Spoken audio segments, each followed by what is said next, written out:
I'm old Craig. Hey, Craig. Craig. Hello, Craig. Alright, joke of the day, courtesy of Isaac's Ghost. Sorry, sponsored by Isaac's Ghost. Alright, 3 monsters walk into the bar.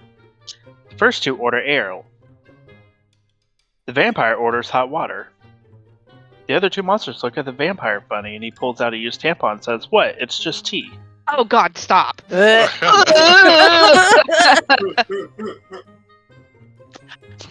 Gross. That's terrible. Can we edit that out? Not burlesque, Craig. Oh, bad pick. Bad pick, Isaac. I regret nothing. I'm grossed out really bad. Yeah. All right. Well, who wants to recap it? What would be considered an Earl Grey? No, I'm saying. I'm joking. Y'all don't have to go down that road. No, we are not going down that road. Anyway, continue on. Yeah, well, who you recapping us, Brett? I can do it. You Brett. did last time. I kind of want to give it to Shane because he has the good recaps. He has the bomb recaps. Go for it. All right. Last time on Curse of Strahd, the session began inside of the tombs deep beneath Castle Ravenloft, wherein King Barov and Queen Maravich were long since entombed, and just in front of their sarcophagi, the battle of Bailey, Ambrosi, Irina, Isaac on the other side of the light wall, and Ludmilla was popping off as Ludmilla suddenly transformed into smoke and incorporealness. At the same time, on the opposite side of the crypt, Zare, Esmeralda, Phil, and Otis attempt to fight/flee for their lives from Rahadin's wrath. And while Ludmilla's ghostly form vex Ambrosi's blows, Irina was able to successfully pull the holy symbols off of Ludmilla's neck before hurrying to Isaac's possession as Isaac ran off to aid those that were embattled by Rahadin. Ludmilla, fearing the daylight of both Bailey's spell and Otis's drift glow, shatters the window out of the crypt and flees into the night. And at the same time, Rahadin, in a whirlwind of movement, does something mysterious, vanishing from sight as the party flees. With Isaac's possessions in hand, specifically the cloak of the Montebach, Irina, with Bailey in tow, manages to whirl away back into the brazier room while Otis picks up his drift globe. Zare, as the party is leaving, hears Ambrosi call out for him, claiming that Rahadin is after Bailey and Irina in the brazier room, and charges after him down a now mist-filled trapped hallway where they had once ventured to get into the crypt. Otis, thankfully invisible, manages to pick his way through this mist-covered corridor, but unfortunately falls through the trap door and finds himself deep into the murky cells below near the torture chamber. Safe, but wet. Zare, meanwhile, begins a dance of steel with Rahadin in the brazier room itself, seeing no Bailey or Irina about, but the color of the brazier glowing a bright emerald green. The party begins surrounding Rahadin, exchanging blows with the impressive Dark Elven trader, as it dawns on the party that Otis, not amongst us. And with a devious grin, Rahadin attempts to corner Otis, prompting the party to aid their wizard friend. However, it is Isaac's body who suffers a terrible and death-dealing blow, lying sliced up, carved upon the cold floor of Castle Ravenloft. Fearing for Isaac's life, or his quickly fleeing life, and hearing the final words of his friend in his mind, Ambrosi quickly goes to scoop up Isaac's body, flees through the green brazier just as it returns back to its once bluish hue, bluish normal colored hue, as Zare and Esmeralda team up to take on Rahadin, or at least buy Otis time. And just like Isaac, Zare's life is snuffed out and claimed by Rahadin, sliced to ribbons and left to rot in the murky depths of Castle Raven. The remaining party members, thanks to Zare's sacrifice, and Otis's skeleton having the presence of mind to throw in the emerald-colored gem, flee to Vallaki, with Rahadin at their tails. On the other side of the brazier, in the carpenter's empty home, the heroes greet one another, and the true desperate struggle begins in Vallaki. We end on Ravens left towards the Blue Water Inn, flying in the direction of Castle Raven. Take it away, Dice. Thank you, as always, Shane. Does anybody have anything they'd like to add? I think you covered it pretty well. Yeah. I have a question. I have a question this week, since we're back to, not in the castle. When being hunted, do you wish to run and hide, or do you wish to stand in defiance?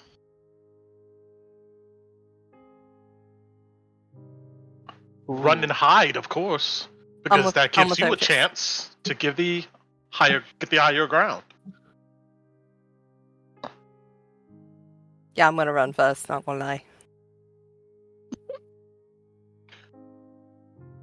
Only a fool plays on the terms of his enemy. Ooh. Depends on what's hunting me. Was today's violence unsatisfying? Maybe tomorrow we'll do better. Is it Ambrose's answer as well? For what? Sorry. I was reading Strahd's line. When being hunted, do you wish to run and hide, or do you wish to stand in defiance? I promised a friend of mine I'd live. For what purpose, I do not know. To that end, I hope I can make good. Okay. So Otis and Bailey are booking it. Phil's gonna read the situation, as well as Ambrose. Ava and Jason, did you want to give an answer, or are you gonna wait? Nope. Okay. Pass. I'm passing. Okay. Phone a Totally friend. fair. All good. All right. You guys had just get the music going because you guys are in Vallaki. I can play my Vallaki playlist again. Yeah. I know. You guys had left all out from the coffin maker shop back into Vallaki, and with your raven escorts, you dash through the quiet streets. Shutters drawn, the usual warm glow of candlelight behind them snuffed out. Nothing but the empty, muddy streets of the town to greet your senses. As you pass by the Blue Water Inn, light brightens the street. Phil and Esmeralda, you two break off from the group. Bounding up the short path, the soft clucking of ravens announcing your arrival. And Phil, you grab the door to open it, and it gives way easily. We'll talk inside.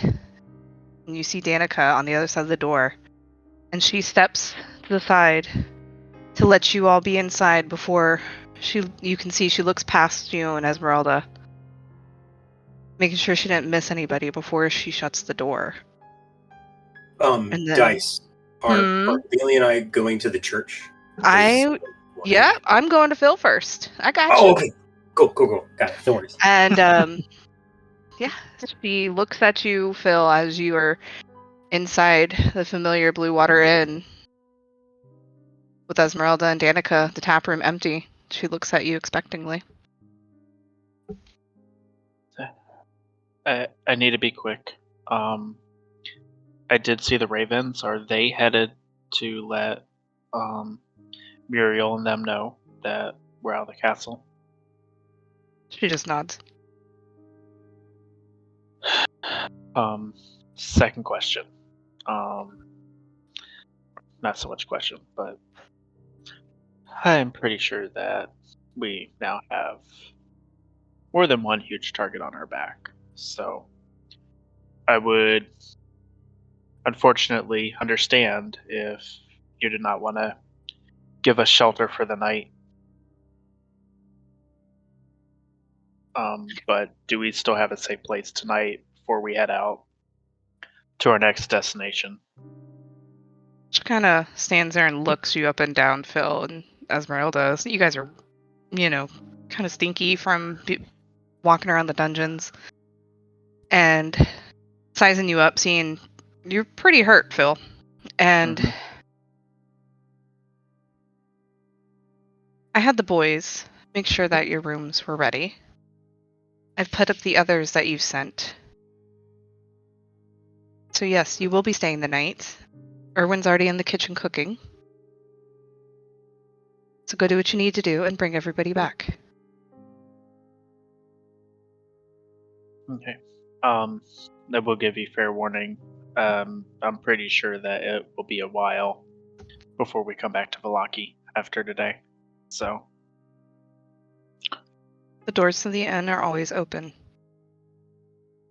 And Phil just gives a very gentle and kind nod to her in understanding and thankfulness. I'll see you too soon. We're gonna go get him from the church. We'll be back. Thank you again. And Phil's gonna look at Esmeralda and grab her hand and lead her out the door unless she wants to say anything. Esmeralda just kind of nods at Danica and she lets you lead her out the door.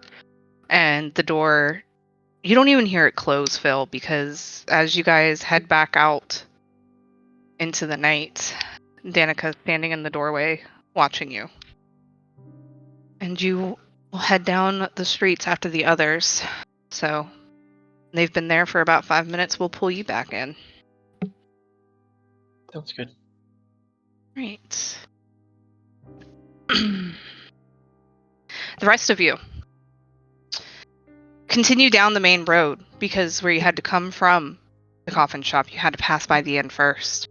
Phil and Esmeralda branched off. But you know the Church of St. Andrew is awaiting you, with Father Lucian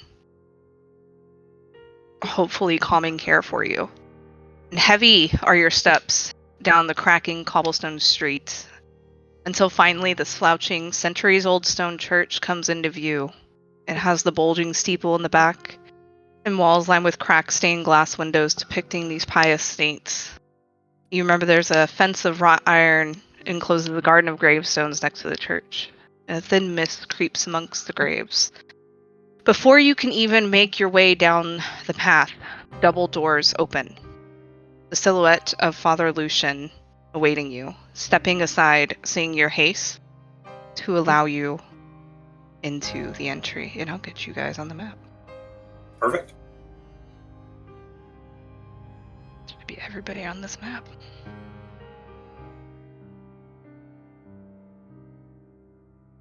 And Ambrose, you were definitely first. Bailey and Irina were hot on your tail with Otis puffing and puffing as he's trying to catch, and you see as the map depicts. I realized Irina was coming with me. I didn't realize she went after me. My bad. Yep. And Doru had escorted you guys, and as soon as the church came into view, turned around and went back towards the end. So Phil, you would cross paths with Doru. But yeah, Ambrose, what are you doing? Seeing Father Lucian, Ambrosi would come into the church, turn to the father and say, Father Lucian, there's been... I need your help. And he's carrying Isaac. Mm-hmm. He is carrying Isaac. And he kind of sees this, and he nods and starts leading you towards... Actually, no, I'm gonna make a medicine check for him. I mean, Isaac looks pretty bad. We all know that. And he looks, you can see he approaches you, Ambrose, and he kind of places a hand gently on Isaac's body, and he closes his eyes for a minute. and he looks at you again, Ambrose, and bring them in, and he'll lead you down towards the chapel area. Sure.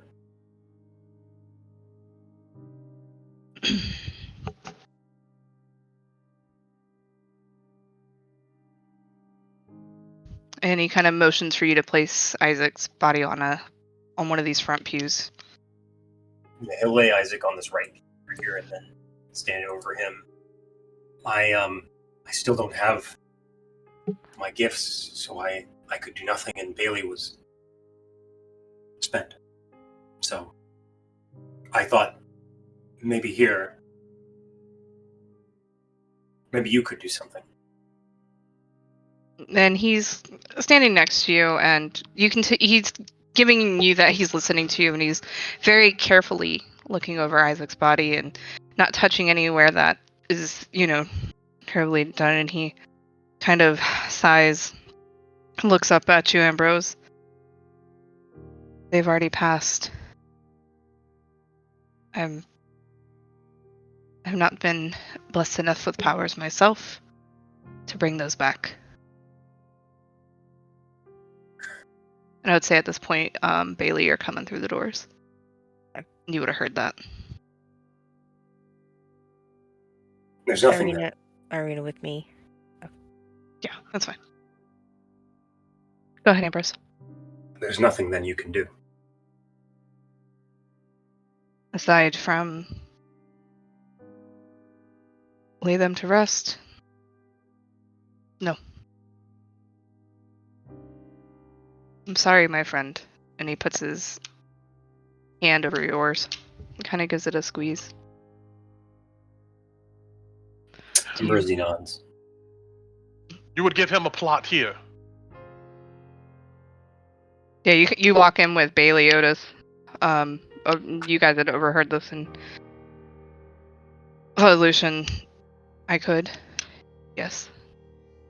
Miliov can get started in the morning. I do not think that is wise. That will not be safe for Vallaki. What do you mean? He is coming. And Well, he's coming for us. Isaac is already dealt with.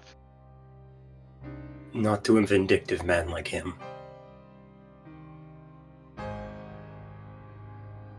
Would Isaac want to be here? No. Where would he want to be? I don't think he'd want to be in Barovia. Why would they want to be in Barovia?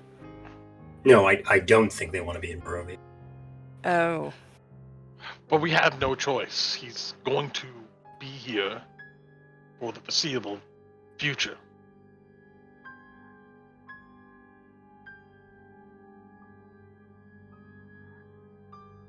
How much does Isaac weigh?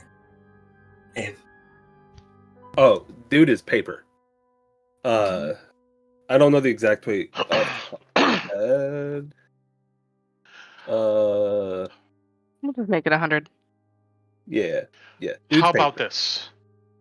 I come up to Father Lucian and I take out the Talisman of Echoes. How many times can you use that? I have one more charge left on this. I think it's 5 times. Sorry, 4 times. I have one more.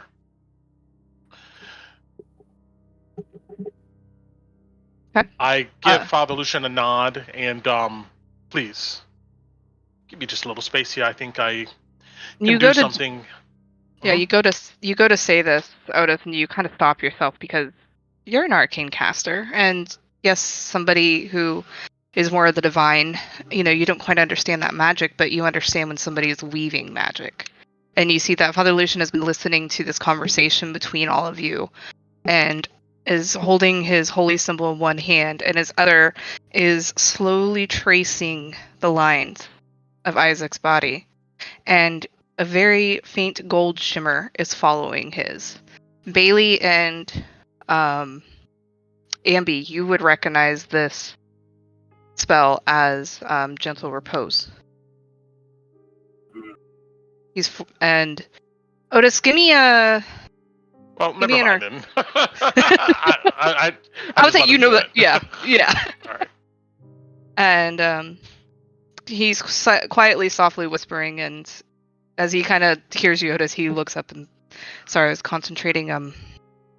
It sounded like there was worry. No, you're fine. Continue. Isaac would be used against you. No, he will bring difficulty to Vallaki, and he will be demanded by the lord of this land.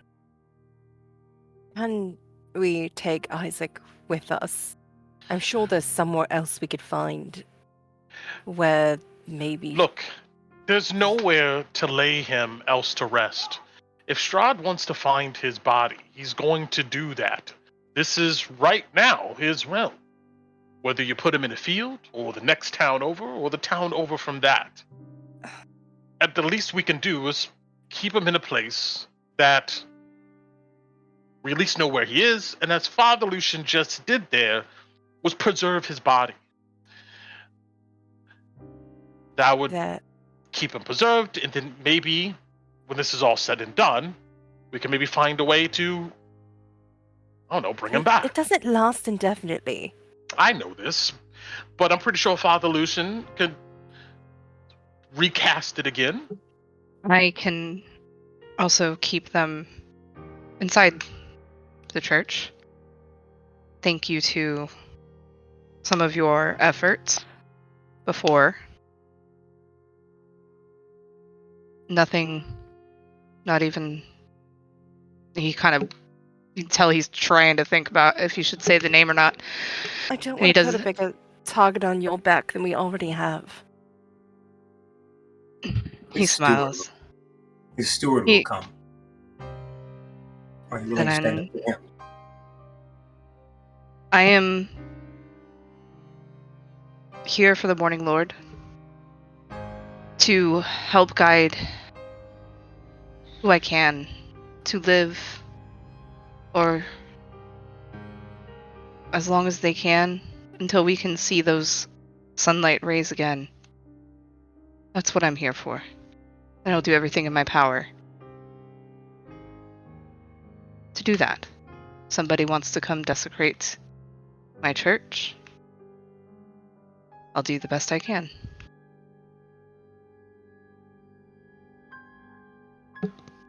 Thank you, Father. Was there any personal effects that you wish to take? They have no more use of them. Yes, of course. His items. We may need them.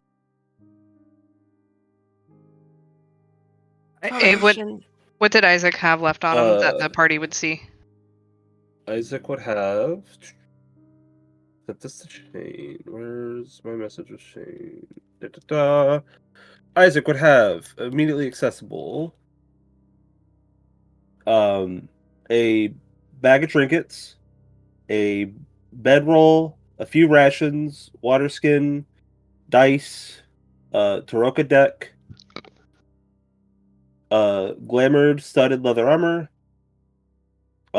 their perfume, a potion of healing, 9 silvered crossbow bolts, a bracelet of warding, and a hand crossbow.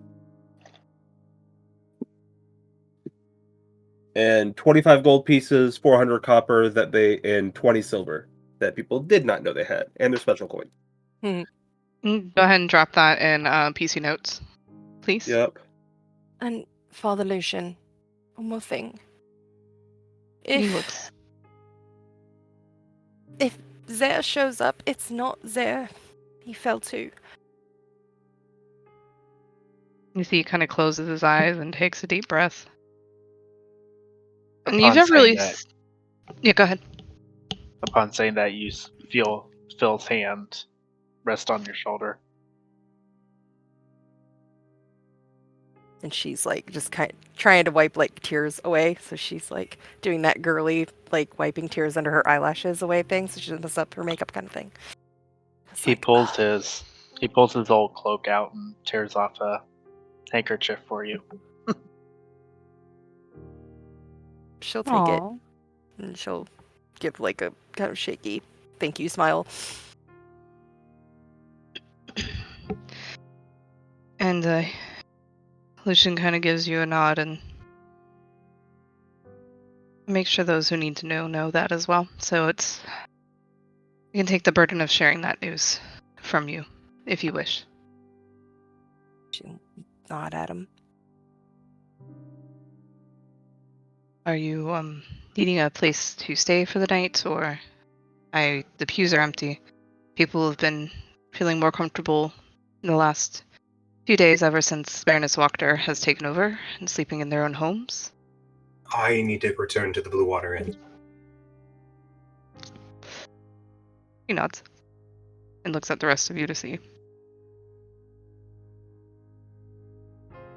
Esmeralda and I have already been there. Danica is aware, not in entirety, but aware of the situation we've put ourselves in. So I'm sure we can discuss more there. We do have quarters for the night before we leave. In the morning, we really, really need to go back to, oh God, what was his name? Bailey's like gonna snap her fingers next to her. Arabella's father. Arabella's father, whatever his name was, I need to see if he Yes. has that diamond. I don't want something else to happen. And if I have that, maybe I could do something if someone else falls. Of course.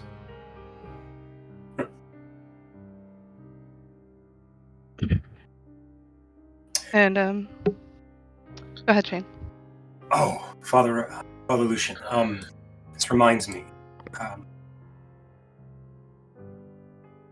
The woman I brought, or the thing I brought, it wasn't her. Where is her gravesite? And you see he kind of like does the whole gives you the look where he doesn't want to tell you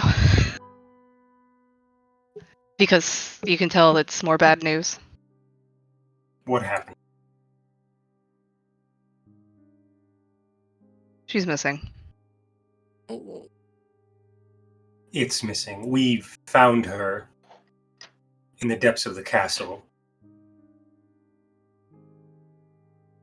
She had passed on in the dungeon. But I realized with her in the dungeons, whatever I asked you to bury was not her.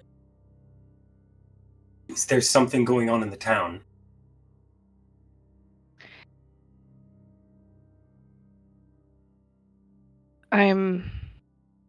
Have no solid information, but there was a sighting of a woman in a red dress in the graveyard before we found that the body was missing. When did you see this woman? I How long didn't. ago? It would be earlier today.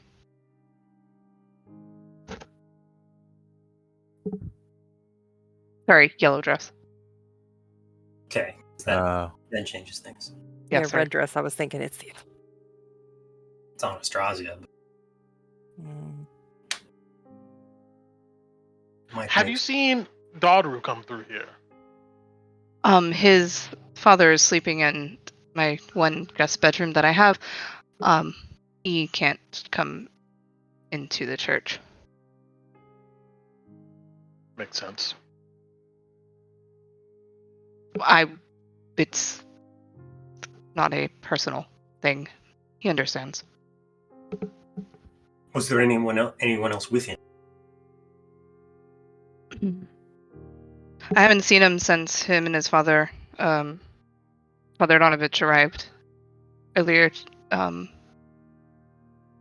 Earlier, they said they had met you at the gates, and you had told them to go to the inn, and then Father Donovich came, and he's been staying here.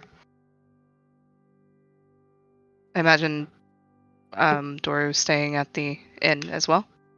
Have you not seen him? I came here first. Phil will speak up and say, Doru's head that way. Danica did tell us that she has already provided quarters to the others that came. I'm not sure who all that entails, so assumingly it's the other three. Good. That's one less thing we have to worry about.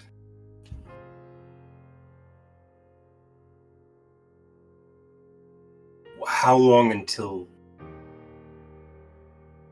the burial? We'll have to leave in the morning right away. Father, you'll understand when things start coming. To keep them safe, they'll be staying in the church. Oh, and he looks like at the altar where that underground. Yeah, you remember that it would be, behind this curtain. But he sees you look that way, and he points at this set of double doors here. That is a room that we use for those who wish to visit with their ones passing before they're interred into the ground. Isaac will be staying there until you tell me it is safe otherwise. May not be for some time. But thank you for your kindness. He reaches out to take your hand, Ambrose. Yeah, he's kind of just looking down at Isaac. He doesn't move away or anything. You just hold your hand as long as you need. Well, Ambrose is doing that, and Otis, what are you just waiting? When Ambrosi says, we'll be leaving in the morning, that makes me think of something. I look at the rest of everybody and I go, I need to go visit Blinksy for something very personal. I'll meet all of you back at the hotel. It's like 3:30 in the morning. I know. Okay, I sent you a message in your private channel as well. Oh, okay. Yeah, but feel free to do as you wish. All right. Bailey, Phil, are you doing Gotcha. anything? Okay, well, never mind. Okay. Yeah, sorry, Brent. I'm not going to take the opportunity away from you. So, Okay. Yeah. Dova's just listening to the song because he knows what it's from. Mm-hmm. So, sorry. Well, there's nothing else anybody else wants to do. Father Lucian would help you guys take off whatever it is that you wanted from Isaac. Irina would pipe up that she has the box. Phil, you don't have magic armor, do you? No, I do not. Do you want to take Isaac's... This is kind of ghoulish, but do you want to take Isaac's glamored studded?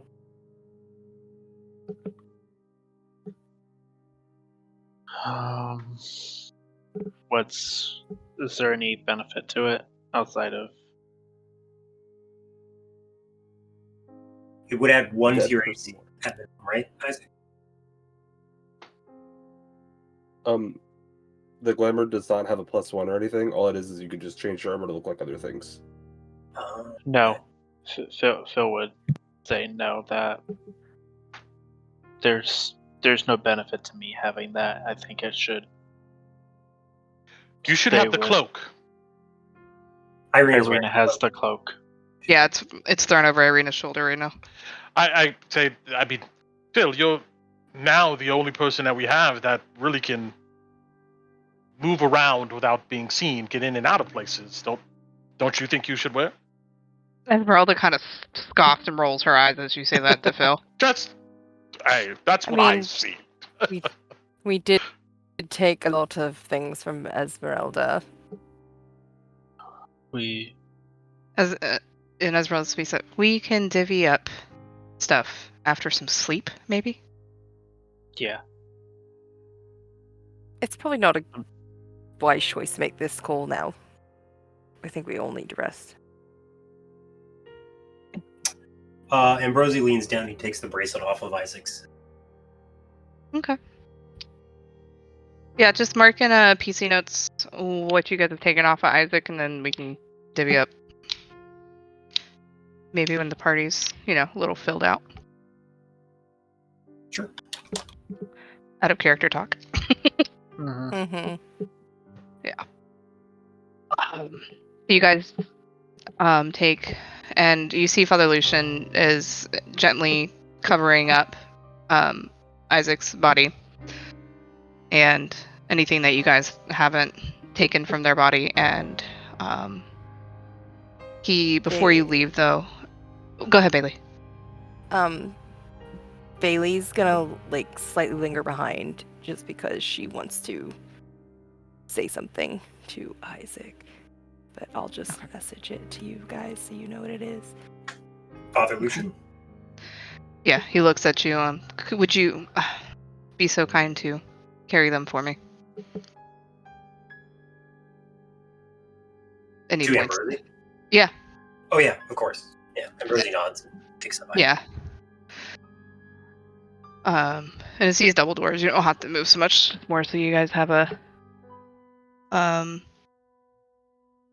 idea, and he would kind of follow you into this room over here, kind of have you lay him down. It's obviously the room that is intended for those. And before you would leave, Ambrose, he would use your holy symbol out. Yeah, it's at this point, because of how vacant Ambrosi is, it's probably just dangling off of his neck. Father Lucian would kind of tap it, and it would kind of clink clink against your armor. He'd shake his head as if he's waking up from a stupor and look over at Father Lucian after setting Isaac down. Just gives you kind of like a sad, understanding smile. Doesn't say anything.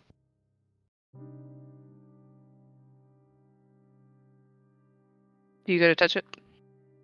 Yeah, he'd look a little confused and he'd reach up to put the amulet back under his collar. It's warm. He'd stop and he'd turn it over and he'd look at it. Doesn't look any different. It just feels warm.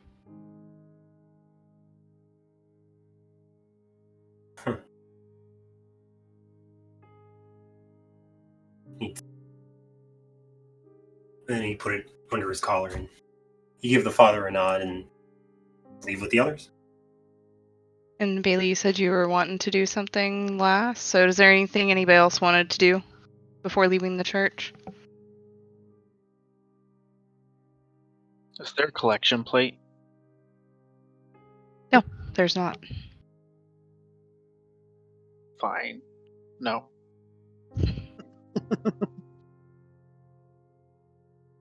Bailey? Or sorry, Otis, was am- there anything else? Because Bailey wanted to do that. No. Sorry. Okay. Yeah. Go ahead, Bailey. Sorry. You're fine. So whenever they leave, and it's fine if Father Lucian is around or whatever, but she's gonna go over to Isaac, Mm-hmm.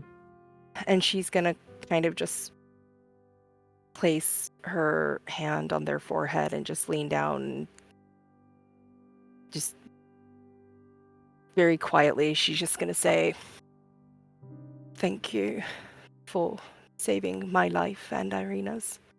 I will not forget that bravery, and I promise I'll try my best to keep Ambrosia alive for you. And she'll give a small kiss on the cheek, and then she's going to walk out and follow the others. You guys are walking out, and before you even would have left Bailey, you would have felt Father Lucian just kind of, gently, comfortingly, kind of place his hand on your shoulder and give you a little squeeze, but he wouldn't say anything if you weren't looking to speak.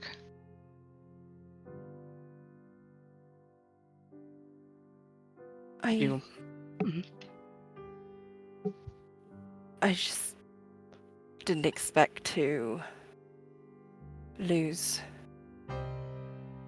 2 more so soon. He kind of nods, and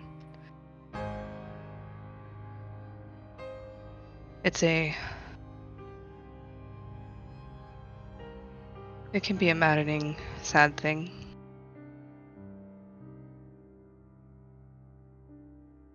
This It's just- whole place deserves better. I agree.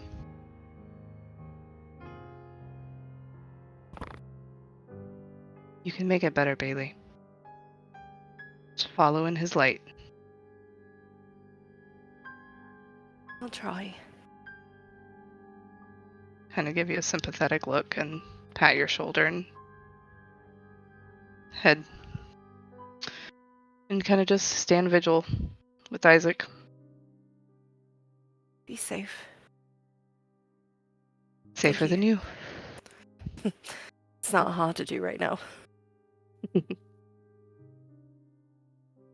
See you when we see you. And she'll Nod. give him like a little smile, but then she'll just go over and she'll give him a hug, and Oh, he hugs you back, and Bailey has grandparents.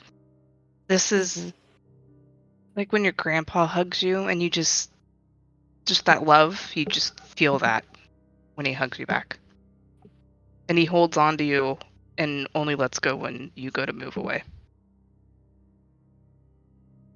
he's got a big old wet splotch on his shoulder before she pulls away. I need to go. They probably left me already. Good night. Good night. And she's meow. As you guys are waiting outside for Bailey, and she comes out, I have a question for the party that's present. Who has the statuette? I have Pick the up on statue. the Odin. box. Otis does, Yeah, yeah, Otis. because he was running with me. Zare gave it to Otis, and Otis went invisible. Yep. That's what I thought. I just wanted to make sure. Otis, you feel it before you hear it, but it's a calm voice in your mind. It says, "Hello there." And the sensation of sun on your skin is felt. You and yours have freed me from the crypts. I felt the guiding light of the Mourning Lord moments ago. How I have missed that warmth.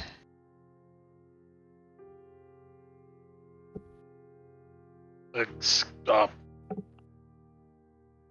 well, you're welcome. And who might you be? I take out the statue and I look at it. Yeah, who is this? Yeah. I can't see anything. Oh, no. I know. I'm sorry. We'll get you guys. You asked that question, Otis, and in the same voice you hear, a shard of divinity of the Deva ethereal, a servant of the Mourning Lord, placed within me to mark the Mourning Lord's anointed prophet with his grace and provide counsel. Who are you? Huh. I gotta look around suspiciously. Nobody Well- else is hearing this. I'm Otis, and this is Hans. I pick up the skull. And you kind of, you're not sure how you're getting this, but that statue does not like cons. Is there a problem? It's dark. Like Well, the crypt was. Right now, outside, yes it is.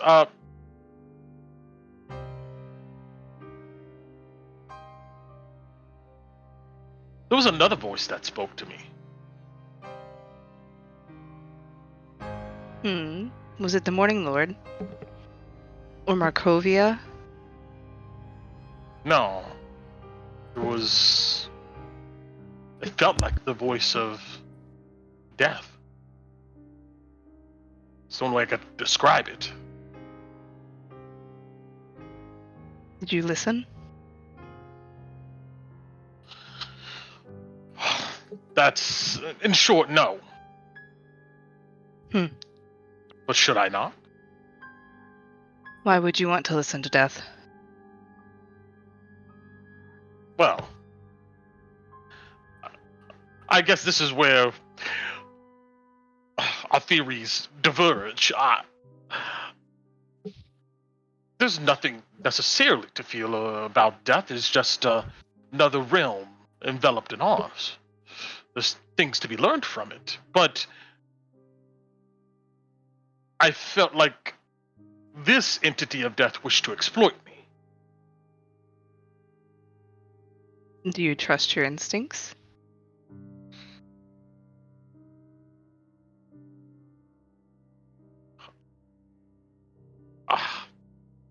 I don't know anymore.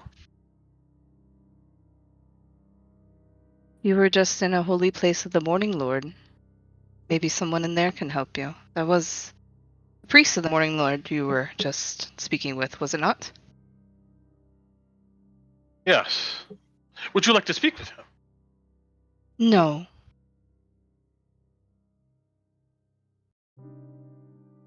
Are you aware of the others around me right now? Yes. Well, I would see Bailey probably returning at this moment.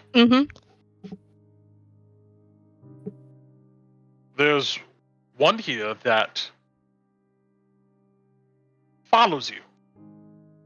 Me, I am Well, I'm sorry. but a you follower understand. of his grace. I do yes. understand there was one and one just arrived. Yes? Yes. You now Hold have on a two second. around us. Can you speak to others? Gladly. Bailey. Yes. Catch. You toss her the statuette. I toss it as hard as I can. No, I'm joking. Good thing Otis has no strength. Oh no! True. Bailey has no strength I give it either. a gentle toss.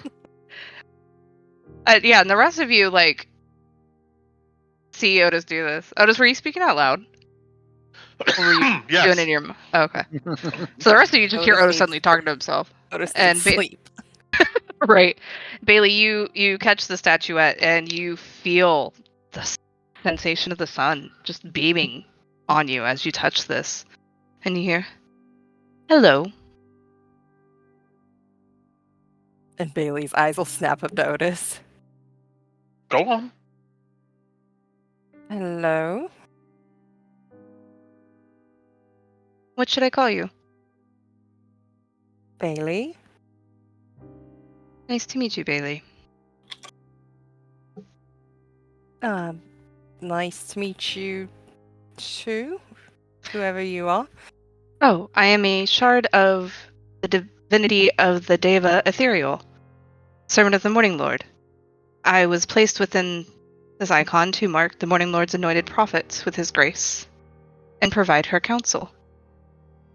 Bailey's suddenly holding it a lot more carefully. You threw this? It has a shard of divinity over it, whatever that means. It called you a prophet.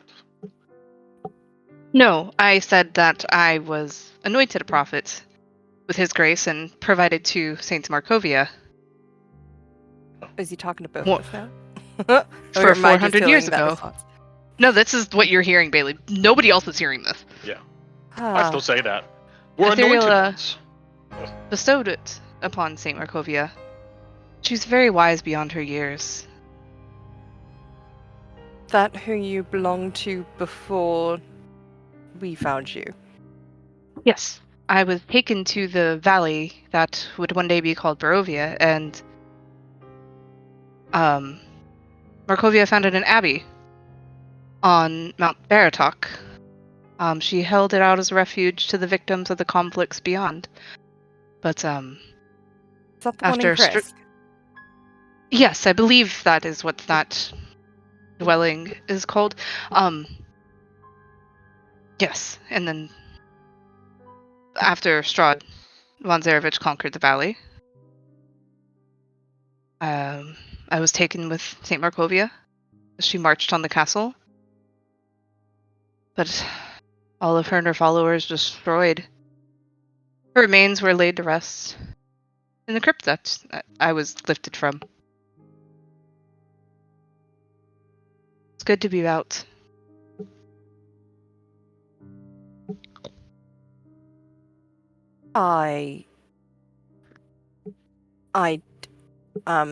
This is a lot.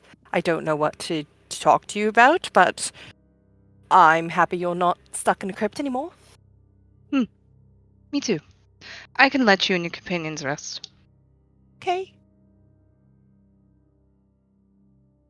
And Bailey's like looking at the others, like holding this thing like it's very precious. Like Bailey, what are you doing? Yeah, it's a 12-inch tall statue made of pure silver, and it Why weighs are you- about 10 pounds. Why are you speaking? there's a like a I mean she knows what like a deva and stuff is, right? Or whatever he said he was. Or it said it Mhm. was. Mhm. There's like an angel in this? Or like something like that is in this and belong to Saint Markovia. Was it talking to you? Uh-huh. And to you as well, Evan. Yes. It said that it was here to give the anointed ones counsel and advice. Basically, yeah. I mean, it said that it marked the anointed ones of the Mourning Lord, so to speak. So, I mean, we could probably talk to it. Maybe if we ask it how we might help the abbot when we've all had a time to sleep and realize that this isn't some shared delusion. What's wrong with an abbot? You hear the voice, Bailey. So there's an abbot at the abbey in Kresk that she mentioned, and they are like you, but have gone a bit off their normal course, and they're a little bit misled. I can fill you in on the details, but essentially we want to help restore their mind to rightness so that they are not misled any longer. Then take me to him. What right now? We will. Not right now. We need to rest. But we will definitely be taking you there. At some point. Here, soon, probably. And she's looking at the others. Like, Is it saying something strange to you, Bailey? Do you wish for it me wants to it wants us to take it to the abbot. Oh, that makes sense, given what we know about it. Uh-huh. We need to get some rest and get moving.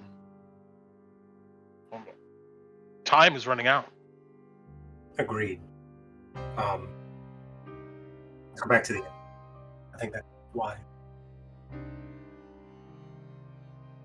You guys are going back to the inn? Yes. Yes. Bailey's gonna like use her cloak to like cover the silver thing so they don't get mugged. There's she's nobody gonna, out. like, she's still gonna like cover it and just protect it. Like, what? Show this My off. baby. My baby. My precious. Yes, always give my characters precious items that they don't want to give up. It ends well. Yeah, that's everybody. I'm used to having so many more. I almost dragged Isaac and Zara on here. We're The back. pain. Who? Yeah, you guys find yourselves once more going through the streets, and you find yourselves outside the Blue Water Inn, and standing in the doorway, holding a candle for you all, is Danica. And she's waving you all in. Should Phil. did the map Phil goes switch? in. Yes. I think, yep. And you see that the table that you guys normally sit at, this one right here, is got, already has water and wine cups, as well as, a place setting. And she ushers you all to sit.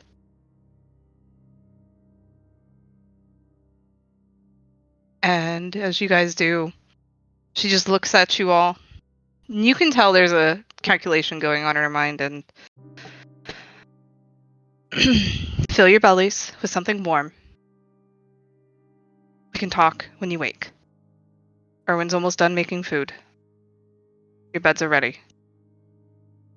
You do not have Phil- to leave unless you want to.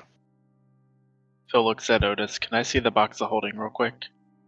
And he wants to pull out 10 Electrum from it and give it to Yeah, I give you the Danica. box. So whoever's got the inventory for the box, if they can Yeah, I remove- give it over. If the inventory for the box.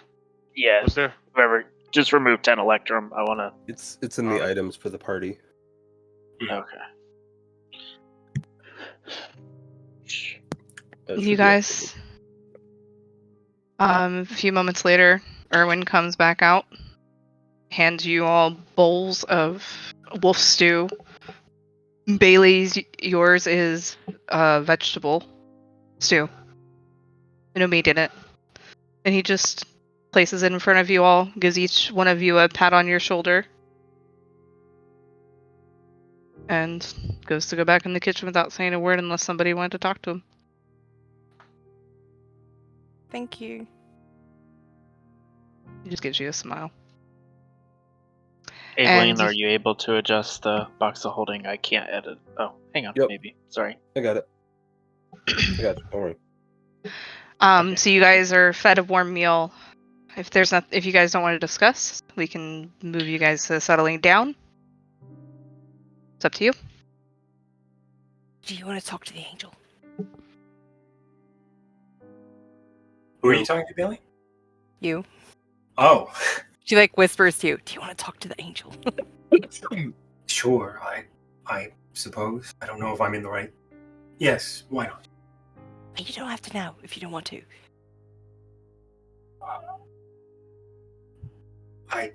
Should I? He looks at you almost. No, I don't know if maybe it could, if it could encourage you or comfort you in some way.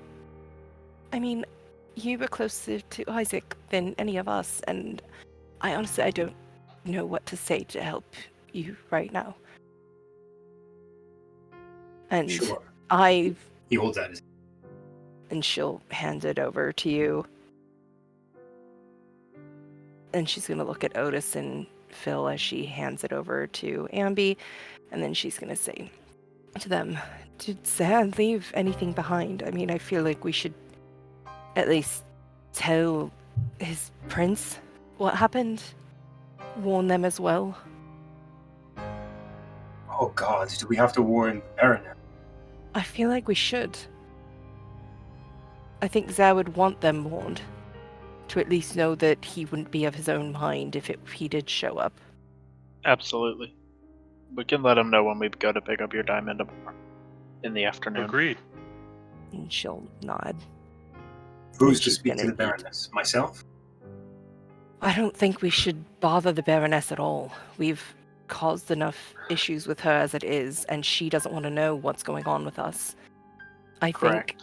I think we do not go back to the Baroness at all, because I think that will just make her a larger target. Rosie nods, staring at the statue in front of him. The conversation pauses. You hear in your mind, "Hello there. What should I call you?" I am Ambrosi Targalon, and you come with a heavy price. I think in my head. "The fallen one in the church."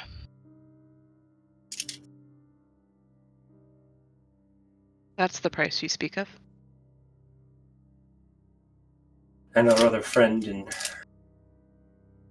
"Yes, the one that grabbed me originally."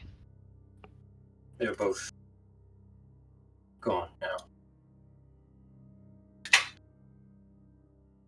Can you do what you say? This land is much cursed. "Tell me of this abbot."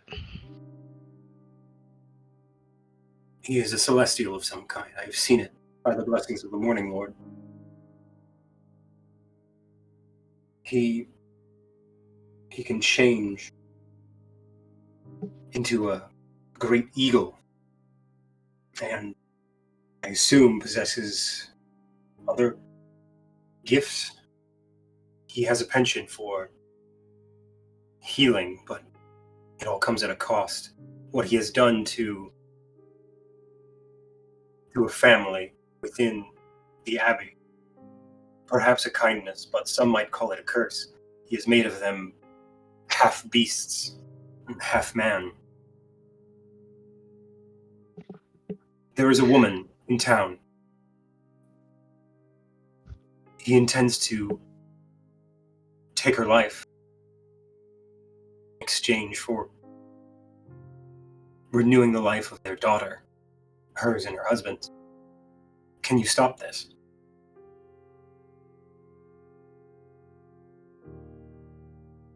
"Do you only know this abbot by the abbot?"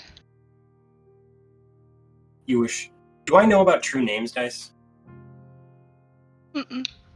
No. Don't know what you mean. What does this abbot look like?" I think of a picture of the abbot in my mind. "You must bring me to the abbey. Present me to the abbot, so that the abbot can reunite with the untainted divinity and cleanse the corruption that lies upon his spirit."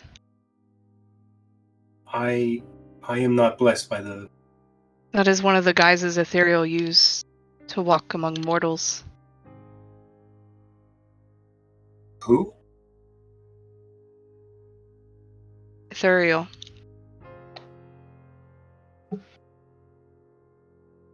How do you spell that, Dice? ITHURIEL.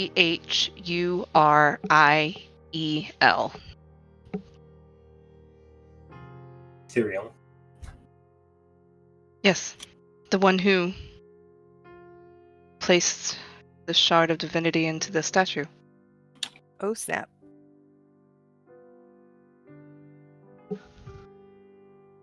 So you can do it then. You can end this madness. All of us who follow the Mourning Lord and wish to can. Yours and Bailey's aid, and the others, will be needed. You have my sword, but I have not the gifts that I once had. Maybe in finding the abbot's redemption, you'll find your own. The light is still within you.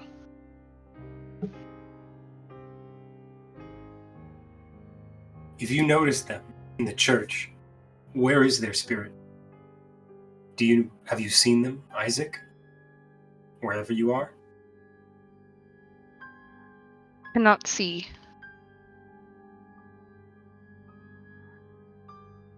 That is unknown to me. Where would they go in this land if they have passed on? Nothing leaves the mist.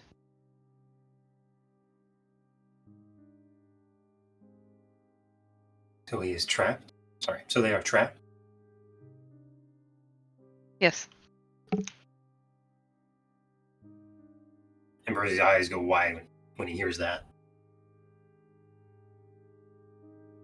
You and your companions need rest. We can speak more on the journey.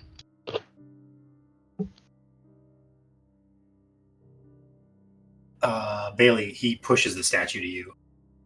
He's She like, takes it back gently. he's just like shaking his head, rubbing his temple. Lot of information. Right? Told me its name. Well, the abbots?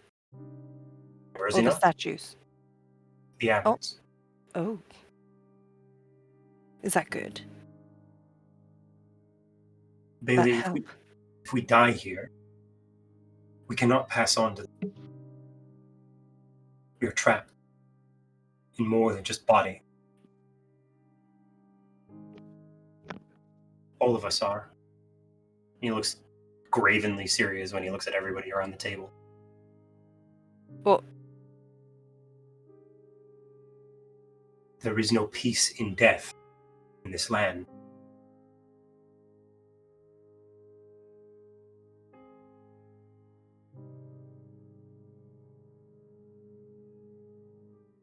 You will not go home or see your God pass on.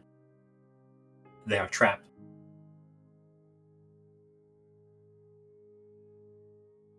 and Puts his other hand on his other temple. can it be undone? I ask it, and he just gestures towards the statue. Can it be undone? She asks towards the statue. What be undone? This mist. Whatever's blocking people from being able to rest, whatever it is, can it be undone? I do not know for certain, but I have faith that it can. And she looks at Ambi. Gives like a little bit of a shrug. Maybe.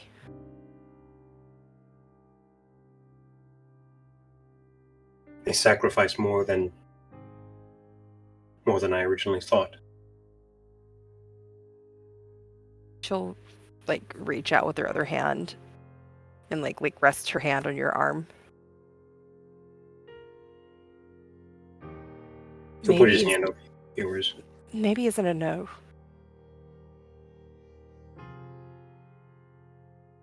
It's not a no.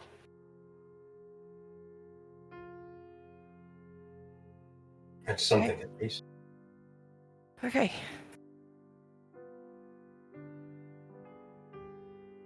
Phil, Otis, was there anything you were wanting to do besides drinking some water, some wine, eating some warm food? Drinking and eating sounds marvelous in this moment. Yeah, I'm just eating my food. Is there anything is like- else? Oh, go ahead. Sorry. Like, no, I'm just saying Otis is like, it's nice to see other people talking to inanimate objects for once. Don't throw it against the wall. Right?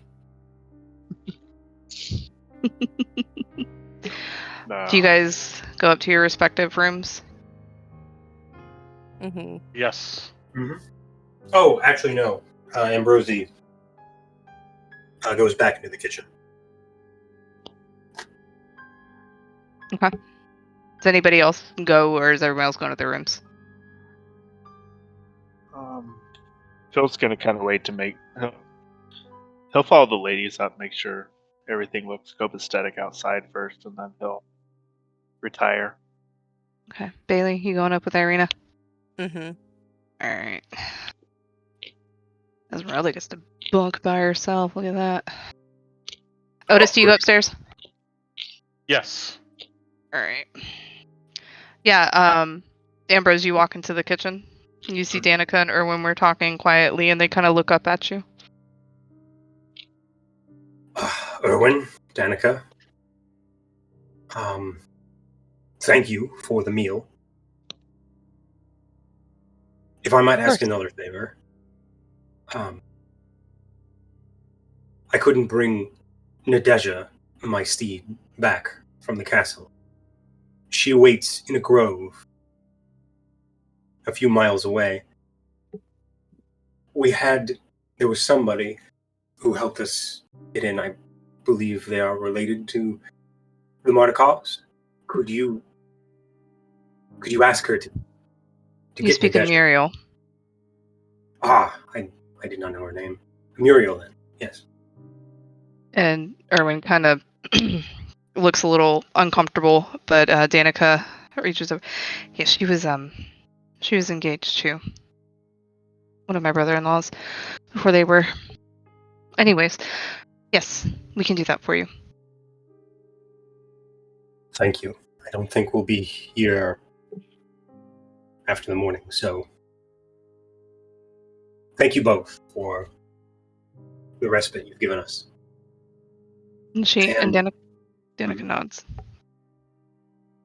And I don't- before, go ahead. Mhm. Sorry, go. I don't think you'll wish to leave, but if you wish to go home with your family, we are leaving in the morning.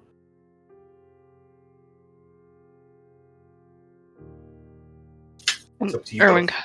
kind of looks up, and this is home. But we'll be fine.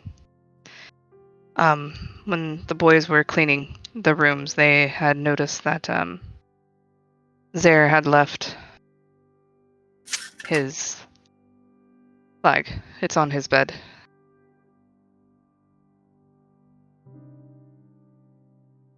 Let's make sure we bring that. Thank you. He nods. Good luck. And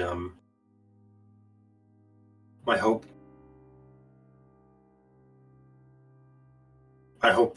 when we return, we will find you here safe and well. And a Mourning Lord protect you both. We'll keep our eyes on you. And Ambrosi will turn around and leave. Yeah. I'll get you up.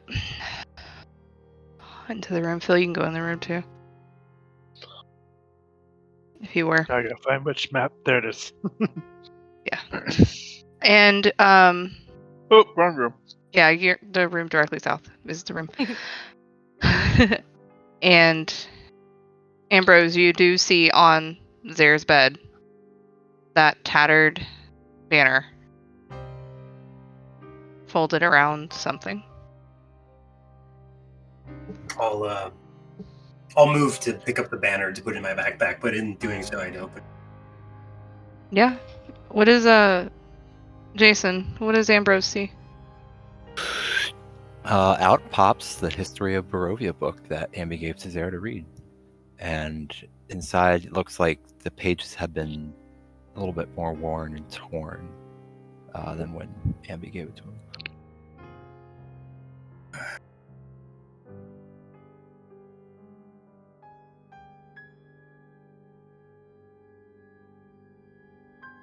He Open puts it. in the, yeah, he does. Go ahead, Jason. Yeah, inscribed on the inside of the front cover of the History of Barovia book, in Zare's handwriting, it says, "Calm, kindness, kinship, love. I've given these all up, as well as any chance for inner peace. I've made my mind a sunless space. I wake up every day to a truth I accepted when I found my cause. There is no failure for my mission, no cost too great, and I am nothing without the Tura Induinen." And then you would see that the back cover also has something written on it. Turn it over. So on like the inside of the back cover, to Ambrosi, in the event of my defeat, tell my people that I was their herald and ensure this message is spread throughout the land, especially to Casimir, in the name of the Tura and Duanin. You honored me with your trust, and there is not a more fitting herald for this message now than one who has reawakened as you have. Fight well, and know that if I could die again for the Tura and Duanin, I would do it 1,000 times again. And then from there, it has like a couple paragraphs of his kind of beliefs. Strahd's needs for control is so desperate because it is so unnatural. He has made us forget who we are.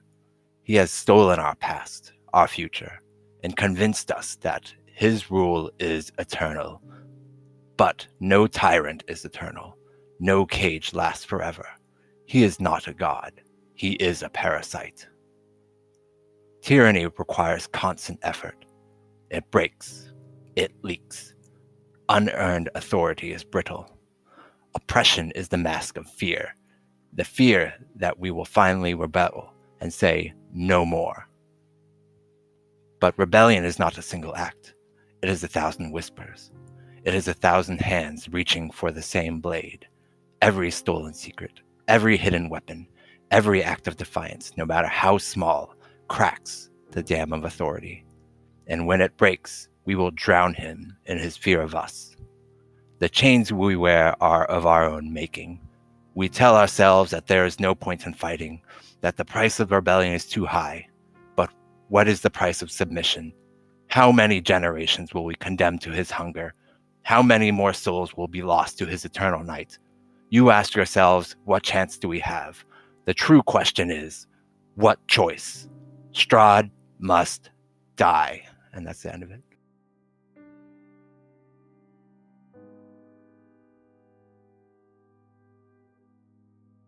Very audible loud sigh would come out of Ambrosi when he reads that passage.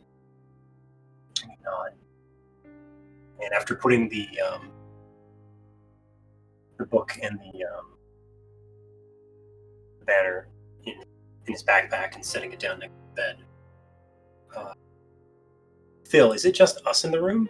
No, I noticed too. I guess, Otis, you might be asleep at this point because Ambrosi spent a while paging, leafing through the book. But Phil, in his meditation, might hear Ambrosi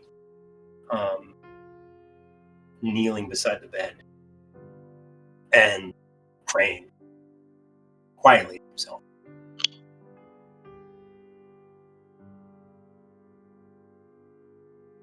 Phil just listens, waiting for you to be done.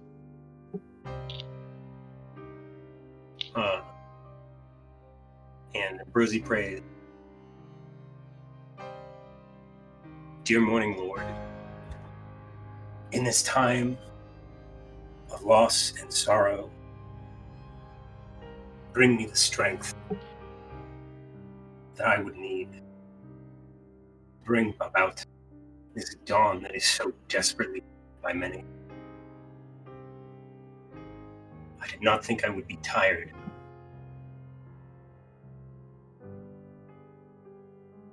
But I feel it more now. My watch isn't over. And he grunt, pick himself back up, and you would hear Ambrosi's footsteps leave the room to stand out front of the door. As you're doing that, before you leave, Phil's gonna grab your arm. Sure. Can I borrow his banner for tonight, since we're bringing it to Kashmir tomorrow?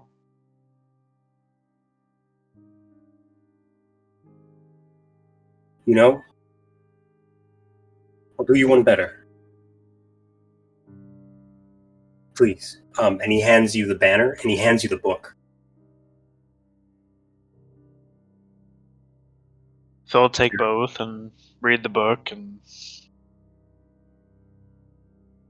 give Ambi a nod. And if you step outside while Phil's reading, Phil's going to take the banner, fold up really nicely, and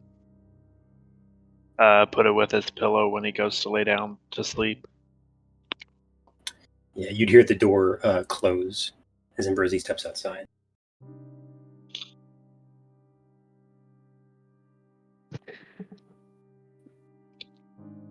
Otis, Is was there Otis anything you... asleep for all this?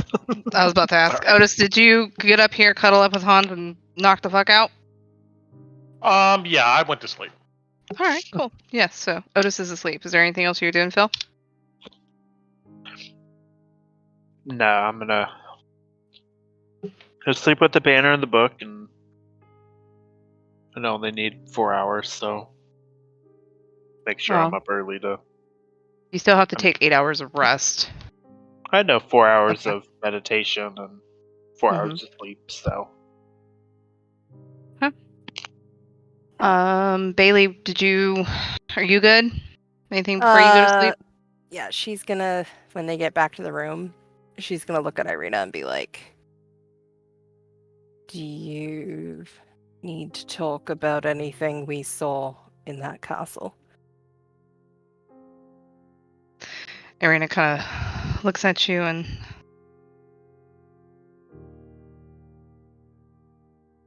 No, did you? She's gonna walk over to Irina and like grab both of her hands. And she's gonna give him a squeeze and she's just gonna be like, I don't care what we saw there. You're you. And that's what you are to me, right? She nods and... But... Even if he doesn't... If that's not believed by him... What if...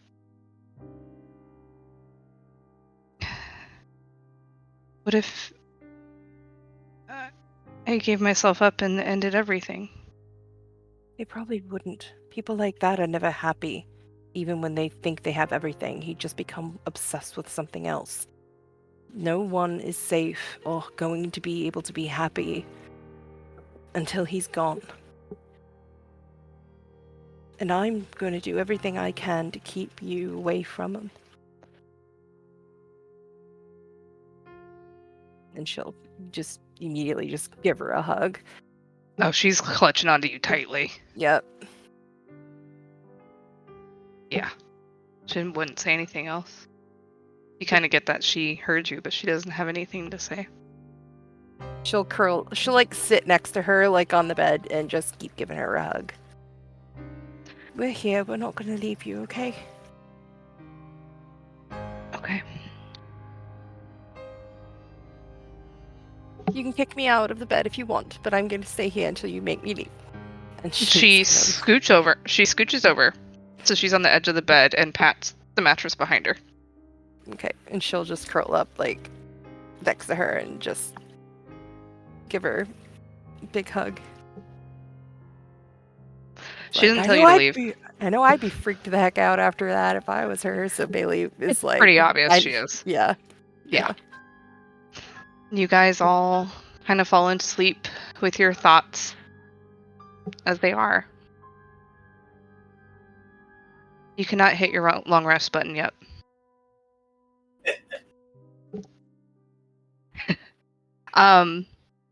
Do we need to take a break, or what y'all's feelings?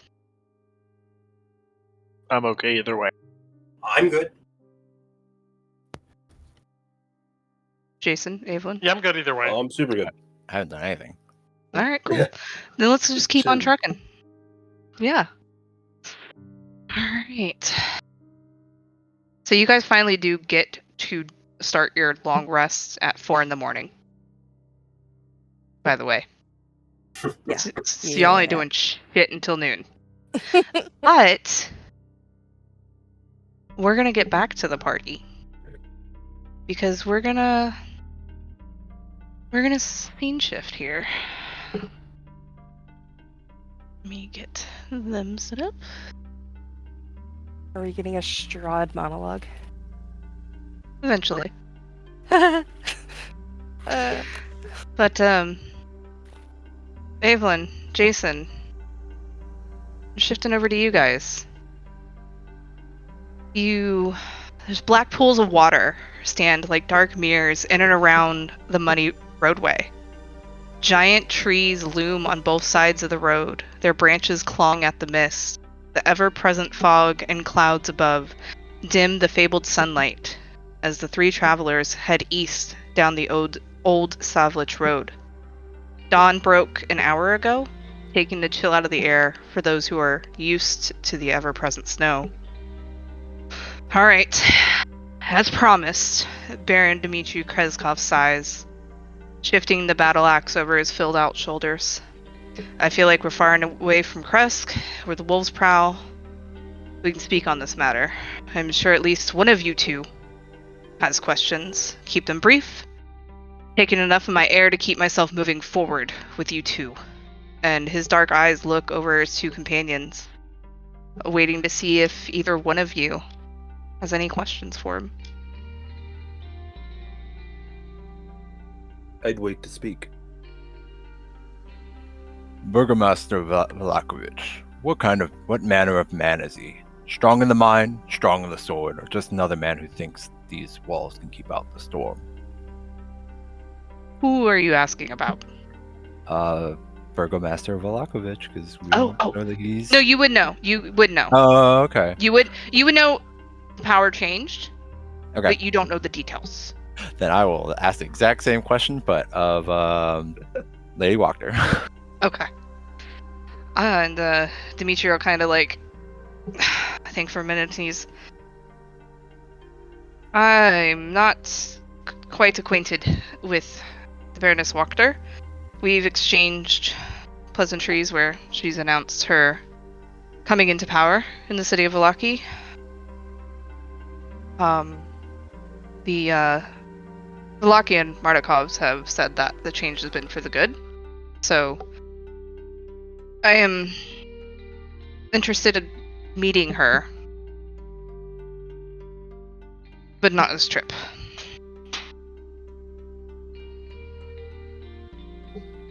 You have chosen to leave Kresk's walls, Dmitri. That is no small thing. What do you hope to find beyond them? As as I mentioned to you two when I was calling for aid this morning, and I am ever grateful that two of you joined so we could leave more guards on the walls. The outsiders that came by a few times, they have proven themselves capable. They know of a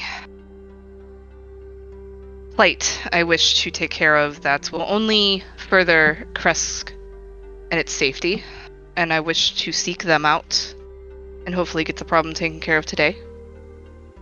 I also know that the two of you, from what I've heard, potentially have stories outside of Kresk. So when you two mentioned that you were willing to go, I figured it would do nothing but good to introduce you to these outsiders. They call themselves the Dawnbreakers. And they're the reason we got the wine back when it was late. That enough should tell you how much they care about the people of Barovia.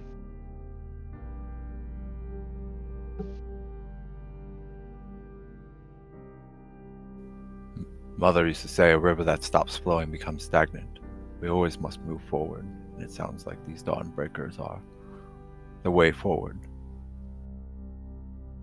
Mistwalkers always just die, though.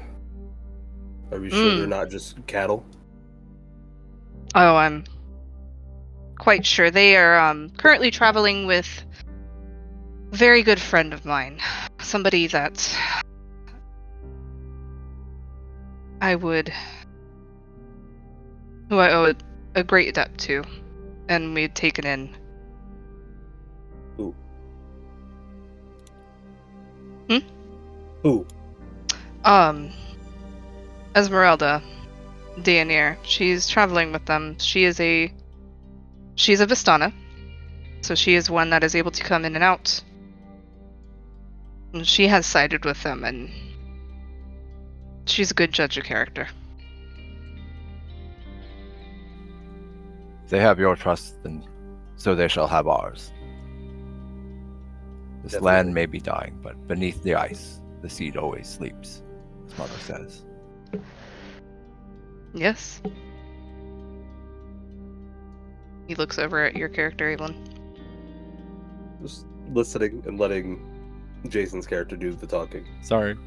No. This is y'all's setup. Intentional. It's intentional. You wouldn't have said anything otherwise. Please don't be sorry. Well. Doesn't say anything further. I'm once again grateful for your assistance. How does it feel to be walking around when there's no snow crunching under your feet, just this blasted mud? Still getting used to walking. He'll kind of clap you on the shoulder. Some's in my boot. It's fine.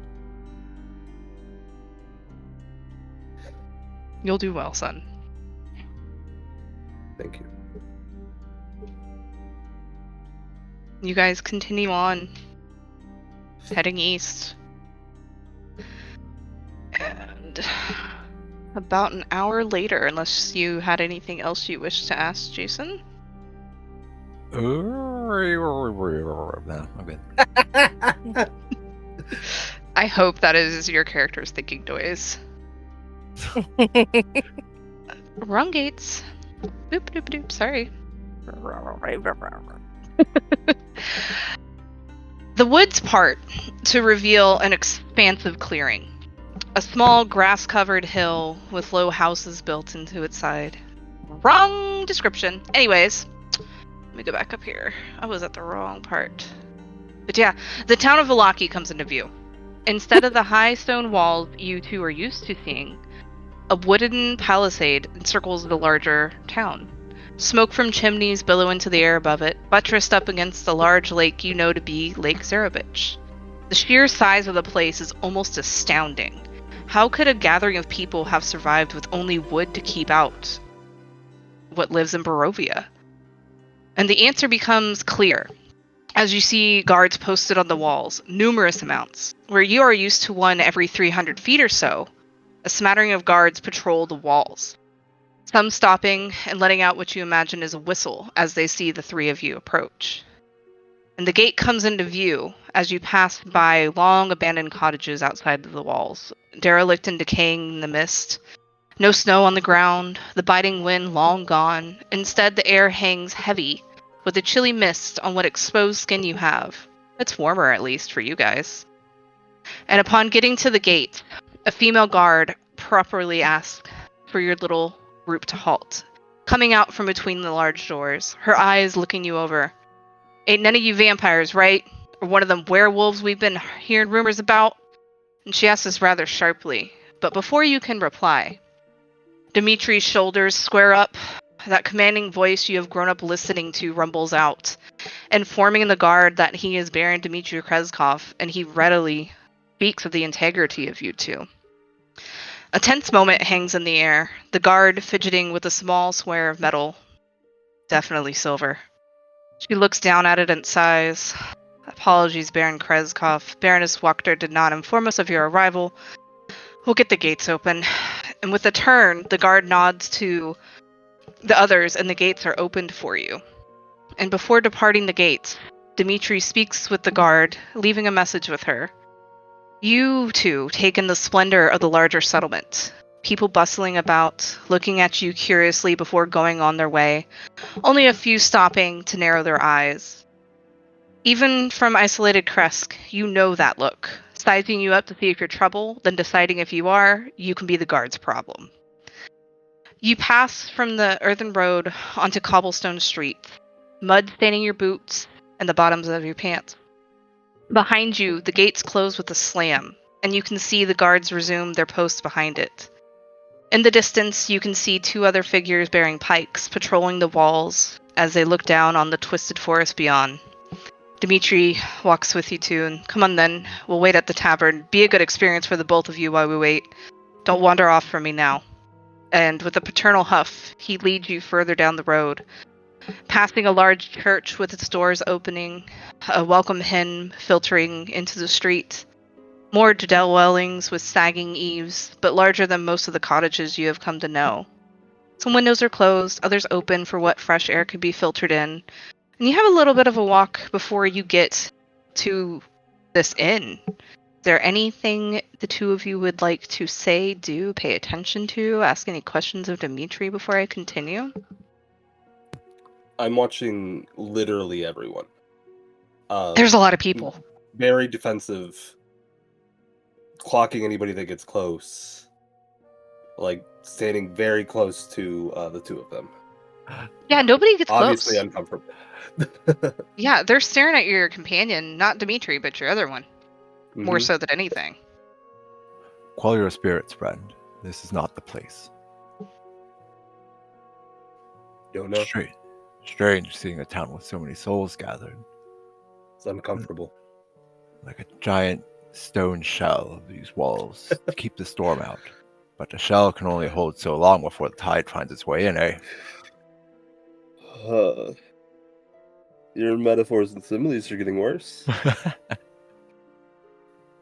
Do they rest easy inside here, or does the shadow feel heavier here? Who are you asking that? Sorry. Just out loud.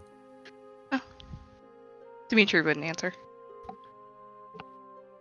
Never mind. My character's so unsure and uncomfortable. And people are kind of giving you room and space. It's obvious you guys are outsiders to Vallaki. You're Alright. wearing way more fur than this climate calls for. My guy, Mhm. feeling the warmth here, reaches into his tunic and he just rips it off, so only his vest remains. And he stretches his arms out with a grin. The weather is fine here. Agrees with me. Definitely nicer, aside from... You wish for me to do you? No, I can handle myself, thank you.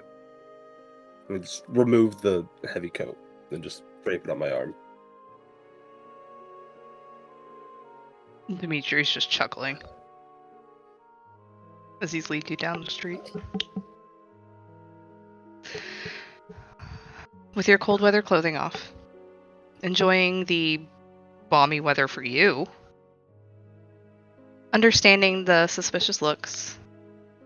It's from the gate to this inn is almost the same. Like, you could have walked from one side across to the other, east to west. This place is huge.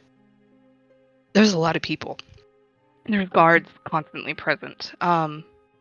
You catch a few times that people they look at you and smile almost instinctually, but then they quickly fix their face and just continue on their way. It's a little odd. They wanted to smile, they didn't want to smile. It was almost like a reflex. You quickly pick that up from them. But as you continue on, gray smoke issues from the chimney of this large 2-story wooden building that has a stone foundation and sagging tile roof, upon which sit several ravens. They all kind of look at you curiously. And you see a painted wooden sign hanging above the main entrance depicts a blue waterfall. And Dimitri confidently leads the two of you inside. And you guys can move your tokens if you want. Right now. You two, not anybody else. Everybody else is sleeping. He leads the two of you inside, musing about how it's been several years since he saw the Vallaki and Mardikovs. You see damp cloaks hang from pegs in the entrance portico. The tavern is packed with tables and chairs, with narrow paths meandering between them. A bar stretches along one wall, under a balcony that can be reached by a wooden staircase that hugs the northern wall. Another balcony overhangs an entrance to the east. All the windows are fitted with thick shutters and crossbars. Lanterns hanging from above the bar, resting on tables, kind of bathe the room in a dull orange light and cast shadows upon the walls, most of which are adorned with wolf heads mounted on wooden plaques. From behind the bar, you see a dark-haired woman look up, her gaze threatening to pierce your very soul. A fat raven on her shoulder, letting out a happy greeting as her sharp features soften, and she scurries around the bar. And in an embrace that only old friends could have, her and Dimitri cling on to one another.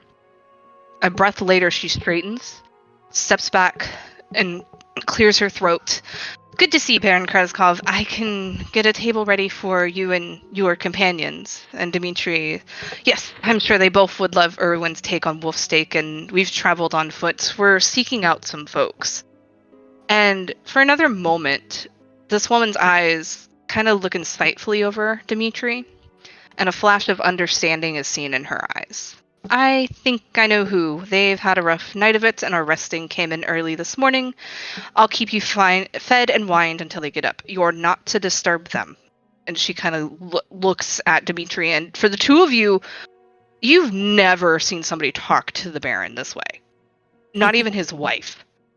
And Dimitri just, of course, and he nods in understanding before he looks back over his shoulder at the two of you.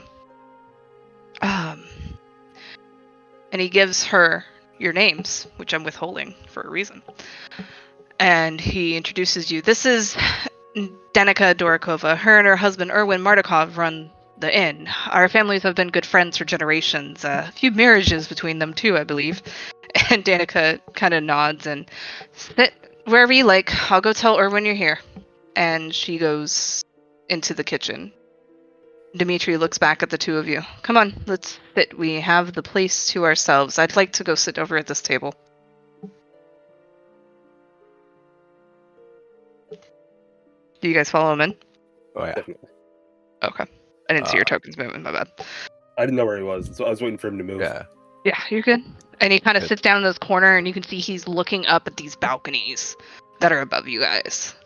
And you see his eyes lock with something, and the two of you, before you have millions of questions running through your minds. You look up, and it'd be like right here, but above, you see a man with dark hair and full plate standing still. A statue. That He is looks normal real. here, yes? And the Baron's like, that's one of the ones I'm looking for. Do we notice his normal cold mist on him? Mm-mm. No. Okay. Mm-mm. He's up. You can't see too much of him. He's a story above you and kind of off in a corner. Well equipped. What'd you say? I said well equipped. You as a player knows what knows what Oh, yeah. Ambrosi looks like. And the Baron looks at you too. I listen to one woman above all, and that is my wife. But if I'm in Danica's domain, I have to listen to her too. You'll do well to remember that. We have to sit here until they come down. Oh, I won't go off adventuring with him. Well then, sounds like we're drinking. Let it pour like the first rain after a long drought. This seed is near cracking. Is that something your mama always said? Yes. And as you say that, Danica happily plops down wine goblets and kind of looks at the two of you, puts her hands on her hips. Been to Vallaki before?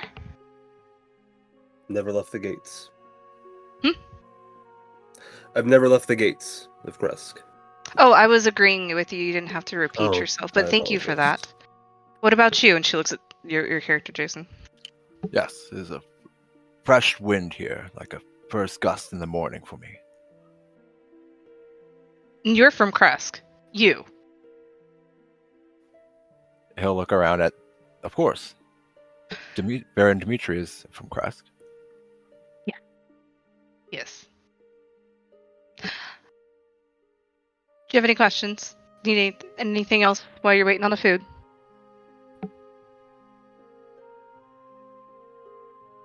No. She looks between Thank the two you, of you.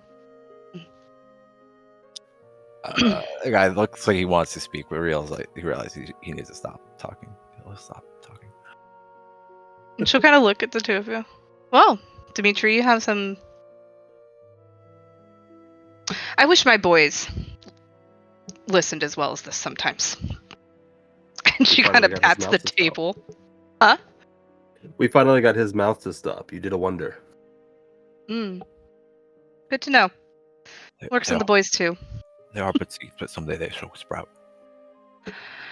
I bet you one of them's gonna be bigger than me. At least one. You'll probably meet him. You'll hear me screaming at him at some point, I'm sure. Let me go check on your food. She goes back in. Do you guys want to discuss or talk about anything else? What would you have us do when we meet them, Baron? I'm going to be asking them a favor. One I think that they're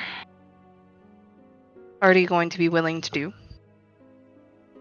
But I'm curious because, well, there might be a complication. We'll see. Could just me being a little anxious, but don't tell anybody that.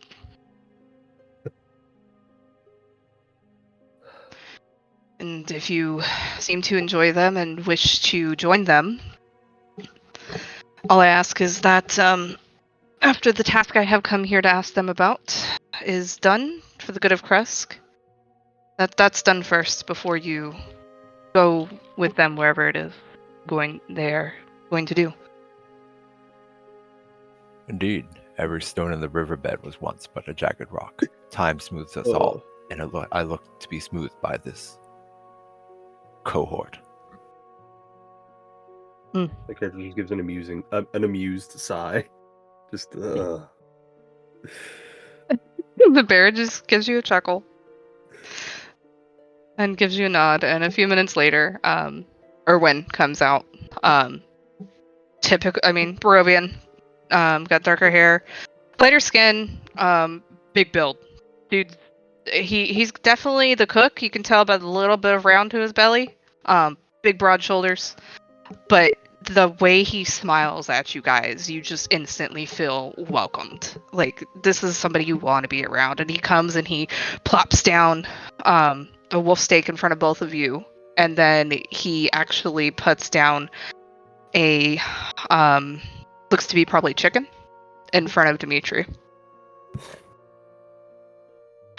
And he's got the apron on, and he's wrings his hands in the towel, and he says, "Oh, it's good to see you, Dimitri." And they kind of exchange a little bit of pleasantries. Kind of the same with Danica, but Erwin's obviously way jollier. And then he looks at the two of you, and he says, "Always good to see new faces. Did you have an uneventful walk here?" yes. Good. Thank you for the food. Yeah, let me know if you need more. I'm happy to. We're kind of closed down today, so I've got plenty of time, and I love cooking. So if you got any recipes that you want to share too, I'm always open to trying something new. Any suggestions? My character would not say anything, but pull out a notebook and just start sharing different recipes from their notebook. Oh, Erwin sits down immediately. And yeah, very little conversation. Yeah, and he picks up on it. At first, he's pretty jovial and happy, but he kind of like matches your.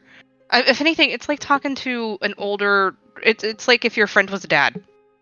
So it's actually kind of comforting for you as well. But yeah, while they are exchanging recipes, was there anything else, Jason? No, he's just kind of taking it all in, looking around, just so happy to be outside of Kresk. Yeah. And eventually Erwin grabs paper to jot down some for you to take home, for you to take back with you, Evelyn, and for him to keep some. And he's got some interesting ones that you can eat. The food's good. This man does know how to cook. You have definitely found a kindred spirit here with Erwin. A few hours kind of pass this way. Dimitri kind of seems a little more agitated. As the time goes on, he keeps looking up, and like sometimes he's like locked on Ambrose.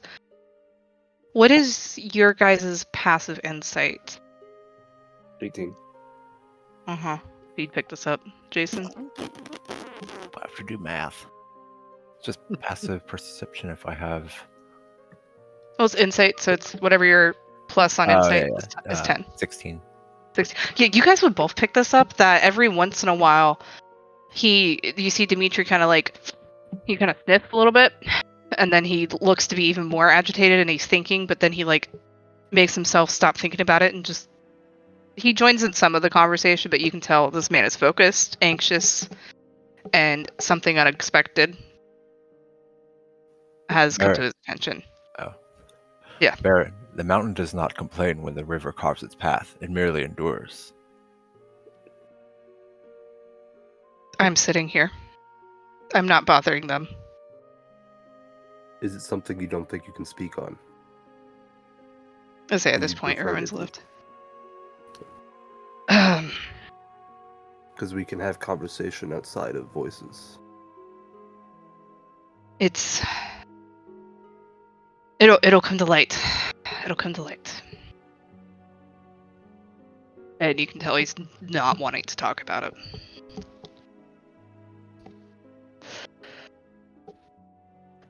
You guys just kind of sit there. The rest of the party can go ahead and hit their long rest button, but I know Ambrose will come to consciousness. So yeah, you don't sleep, Ambrose, but you definitely are unconscious about the same amount of time that Phil would be waking up from his trance. Hmm? So Ambrose, you kind of blink up, and you hear some soft chattering in the tavern. You don't think anything of it. You'd expect patrons to be in there. Yeah. What are you doing? Are you just gonna stand guard? You gonna look down? What are you doing? Ambrosi had a long thought last night while he was motionless. Mhm. At his post, quote unquote. Mhm. The girl's room is directly to our right, or is it the second door? It's the second door.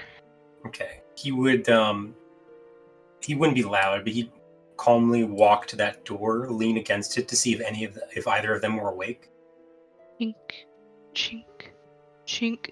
You go to think about if they're awake or not, and you feel the connection to Nadeja click. She's now within a mile of you. Instantly, Ambrosi would think, Nadeja, where are you? Who's with you? Are you all right? I'm so sorry for leaving you. And I'm fine. Trotting down the road, following the ravens. They're bringing me to you. She kind of sings songs to you. Good. Muriel came. That is... Well, did she bring food for you? I know I don't often, but, Plenty of grass on the road. good.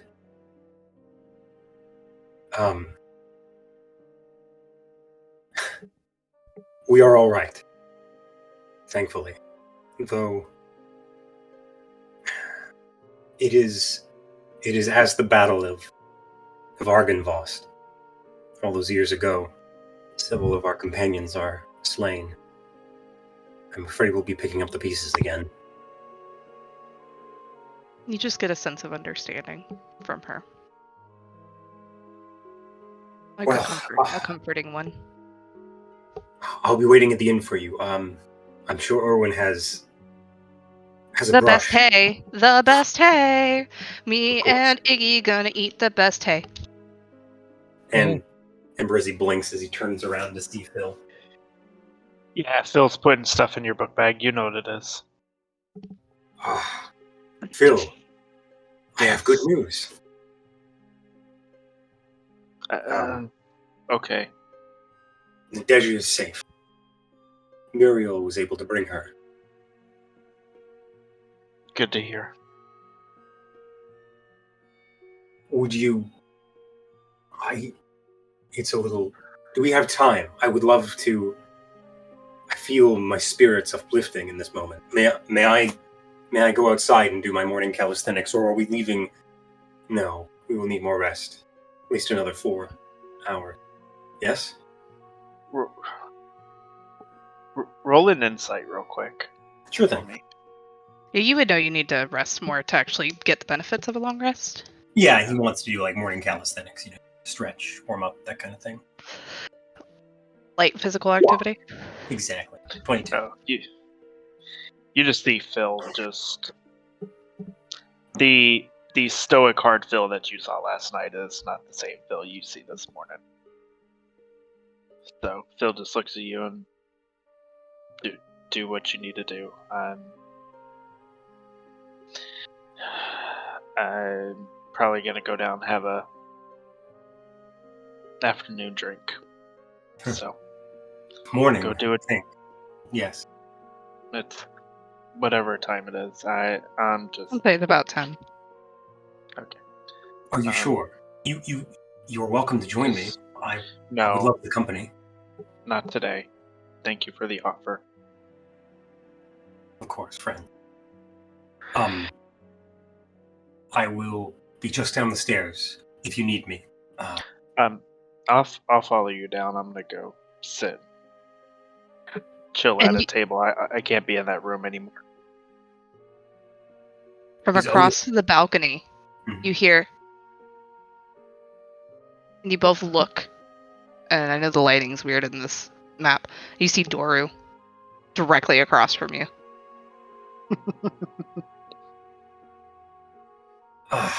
Perhaps calisthenics can wait. I suppose I will join you. I before you can come to you. I can. He kind of looks down. Yeah, come to me. And he points at the 3 figures sitting down below. Ambrose is confused when he sees the Baron Kreskov Uh-huh. there, but he doesn't say anything. Nods to Doru. Shall we, Phil? Sure, real quick. See what he needs. I'll move you So guys we'll- down. Yeah, Yeah. I'll follow Ambrosi around. Say, you guys got about 2 hours left of your long rest, but as long as you only have conversation, if you want your characters to kind of wake up and hang out downstairs, you can. Yeah. But if you do anything aside that before noon, your long rest is gone. So I can't do morning calisthenics. I have to wait.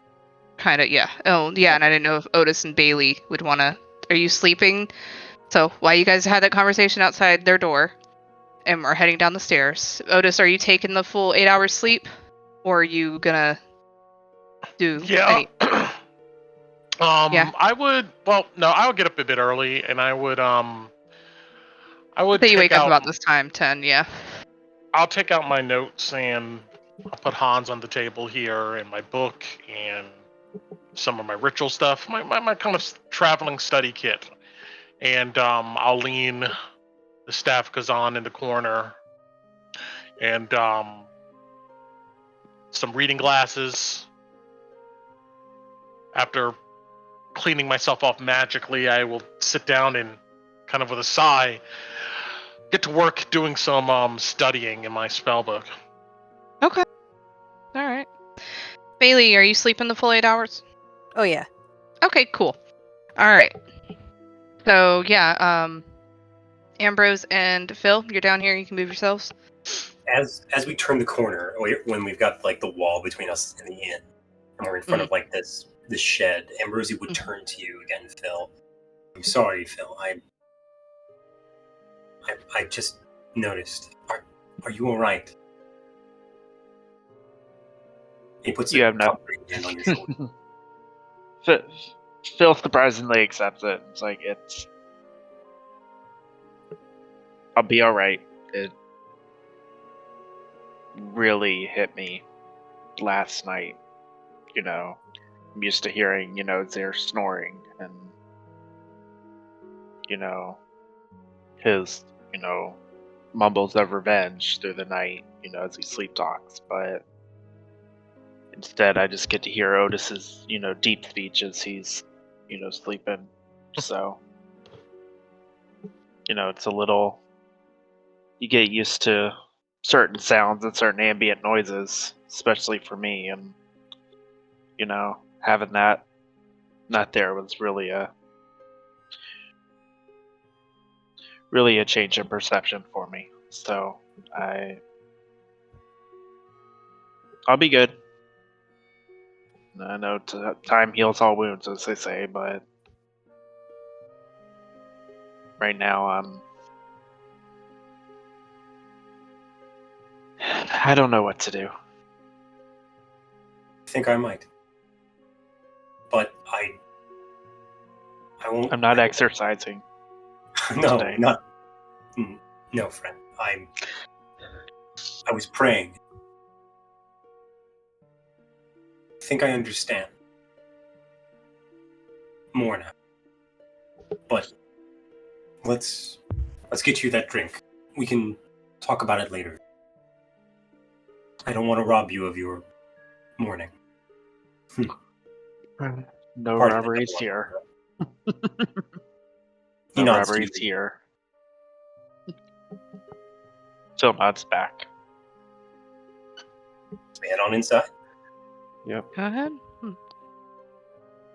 You guys enter into the empty tap room. You see Danica behind the bar, and Baron Dmitry Kreskov sitting in the corner, who had been staring at you. And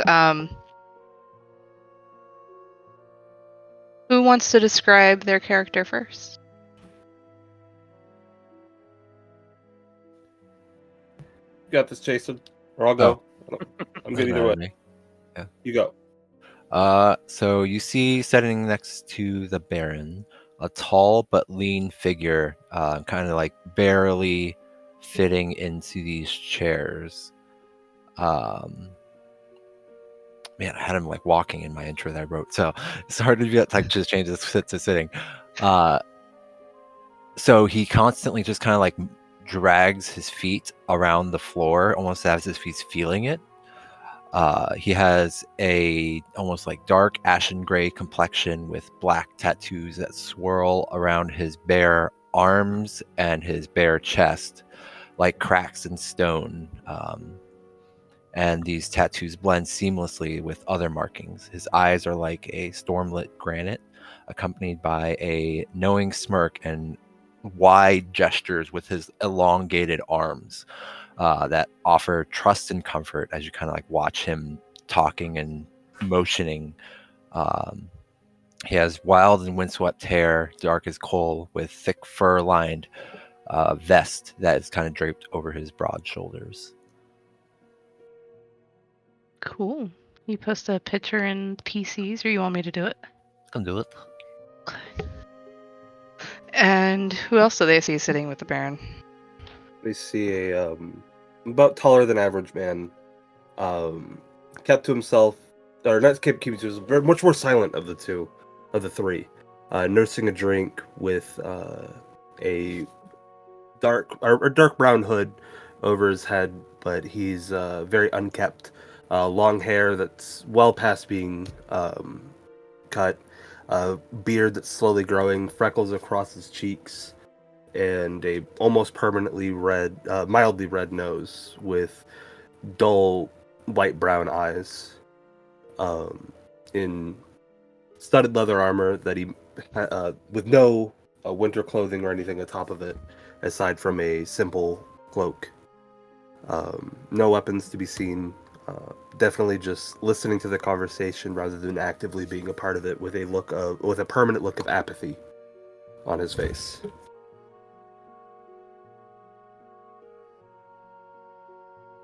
As you guys kind of walk in and see this, and Danica nods at you all and looks over at the other one and her, and Dimitri kind of greed eyes, and she does like a quick little shake. He kind of like and sits back down, but he gives the two of you a wave. What are the Ambrose and Phil? What are you doing? Go ahead, Amby. Ambrosi, I think, would give the Baron a slight bow, and then walk over to the counter to talk to Danica and say, thank you. I've received word. They've made it. They're on the road, but they'll soon be here. Good. May we sit and sup and drink while our companions rest? Of course. Pick a table. They're all open. Of course. Danica, if I might ask, it might be intruding. Why is the Baron here? I'm rather in the business of knowing and not sharing. Forgive me, I did not know you and the Baron Kreskov were close. Apologies. Kind of like, yeah, you can ask him yourself. Oh, well, thank you. Perhaps allow me to speak with Phil briefly. And thank you for the food and drink. You're welcome, Ambrose. And he'll step away from the counter and look to Phil. She's kind of chuckling to herself. Phil, would you care to sup with the Baron? I think I'd be curious to know why he's here, but if you need time, we can wait. I would say wait till everybody else gets up and move in.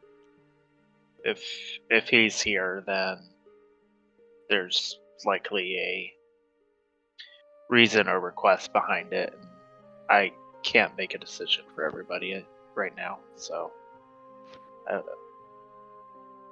sit down, have our drink and breakfast. I'm sorry Isaac's not here to eat your portion for you, so... I had hoped you would fill that role, but I won't burden you with your lack of bottomless stomach.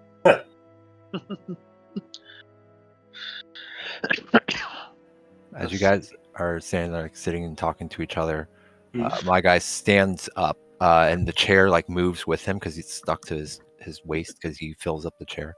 And you see like this guy's tall, like 7 feet tall, and dense looking, and he just shouts at you, fresh faces like fresh winds over old stone. I am Korath, but my friends call me Korra. May our paths be as steady as the mountain and our fortunes as free-flowing as the river. My character just hangs his head. You see Phil pay you absolutely no mind, doesn't even look over when you get up. Good to meet you, Korath. I am... And he stops, and you notice an audible pause on the S syllable. I am Ambrosi, Targalov, and this is my companion Phil. How is the steak this morning? Have you tried Danica's sup? Delightful. And my character will turn around and look and just very directly observing both of you. Dimitri will be. You two can go talk to them. I'll go talk to Erwin. Let me know when all of them are here. And you can tell there's like a huff of irritation and like impatience that comes from impatience. And he kind of like waits for one of the two of you to move because, much like Cora, Dimitri's a big dude. He's in a corner, and he waits for one of you two to move. And then he realizes that he looks over at your character Evelyn, and excuse me. He'd move for the Baron. Yeah. Oh, yeah, he would. Struggling to get the chair off. Just take it with your friend if you have to. Cora. Cora. I apologize for my big friend. What are these, chairs for ants? No, you're just obscenely large. Not the first half-giant I've seen in these lands. Goliath, yes? My mother, yes. My father, no. But... My character would walk over and just start helping. Very used to this. This is why we had to build you a separate chair. I know not why our paths are crossed, friend. I thank you eternally for your assistance in my predicaments. Stickier than a fresh honey from a bee's hive. You should have grabbed a stool. You know you're too large. Come on. Stop moving that way. Come on. Ambrosi attempts to stifle laughter and looks over at Phil to see if he's at all paying attention to the comical effect or if he's still morosely staring at the table. As this is happening and you're looking, you hear the of steps, and you can't even look up fast enough to see it. A few seconds go by, and Esmeralda comes through the front. I heard a voice that I know. Good morning, good morning, good morning, good morning, good morning. And she goes right into the kitchen. Good morning, Esmeralda. Good Ambrosia shouts out morning! Do we know her? No, you guys do not. Okay. You just see this woman You who's mentioned obviously Vistani, with the black curly hair. And you notice with and Phil and Amber, you're not used to Esmeralda making noise at all. But and you two, oh well, you guys said your names. I don't remember. Did notice that she was going quickly and she didn't have her coat on. One of her legs at the knee is obviously amputated, and she has some kind of mechanism for the body, like prosthetic, for the rest of her leg as she dashes into the kitchen. Do you know her? I'll look over at his back.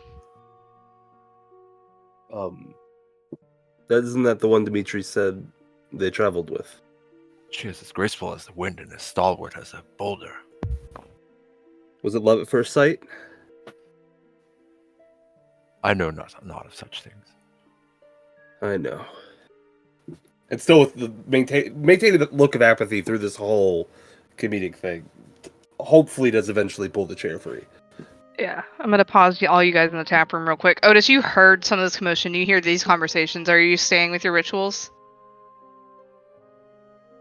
You can if you want to. I just want to make sure I'm not moving too far without you. I'll take the you're muted. So yeah, you're good. Hey, hello. Oh hi. There There you go. Oh hi. Okay. No, I was speaking there, and I muted myself. But I would tilt my chair back and like kind of look out down below, and just size up these people. Okay, so And- you're just watching. And I see Esmeralda come in, and Phil's down there. Okay. And across the balcony, you also see Doru kind of looking down, and he looks and sees at you, and he goes and he gives you the motion like, "Come here."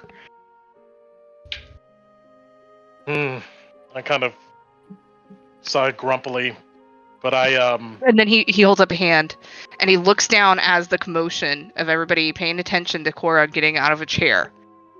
And you see Doru comes to the corner, carefully latches onto the wall, and skitters across it and comes into the room with you. How are you? Good. Gertrude is awake. How's she? Not great. Not great. Apparently she was charmed as soon as she got to the castle. And she was instructed to ask the bride Sasha to help her escape the castle. He apparently orchestrated that whole finding her slipper and talking to Sasha. Wait, who? who? I thought Sasha, the one that she said she's the one that has like the veil. I've never seen her. You said orchestrated? No, Strahd did. Oh. Strahd charmed Gertruda, okay, and told her Yes. to go ask Sasha for help escaping the castle, and told her to leave her slipper on the stairs. Huh. I just thought you guys might want to know that.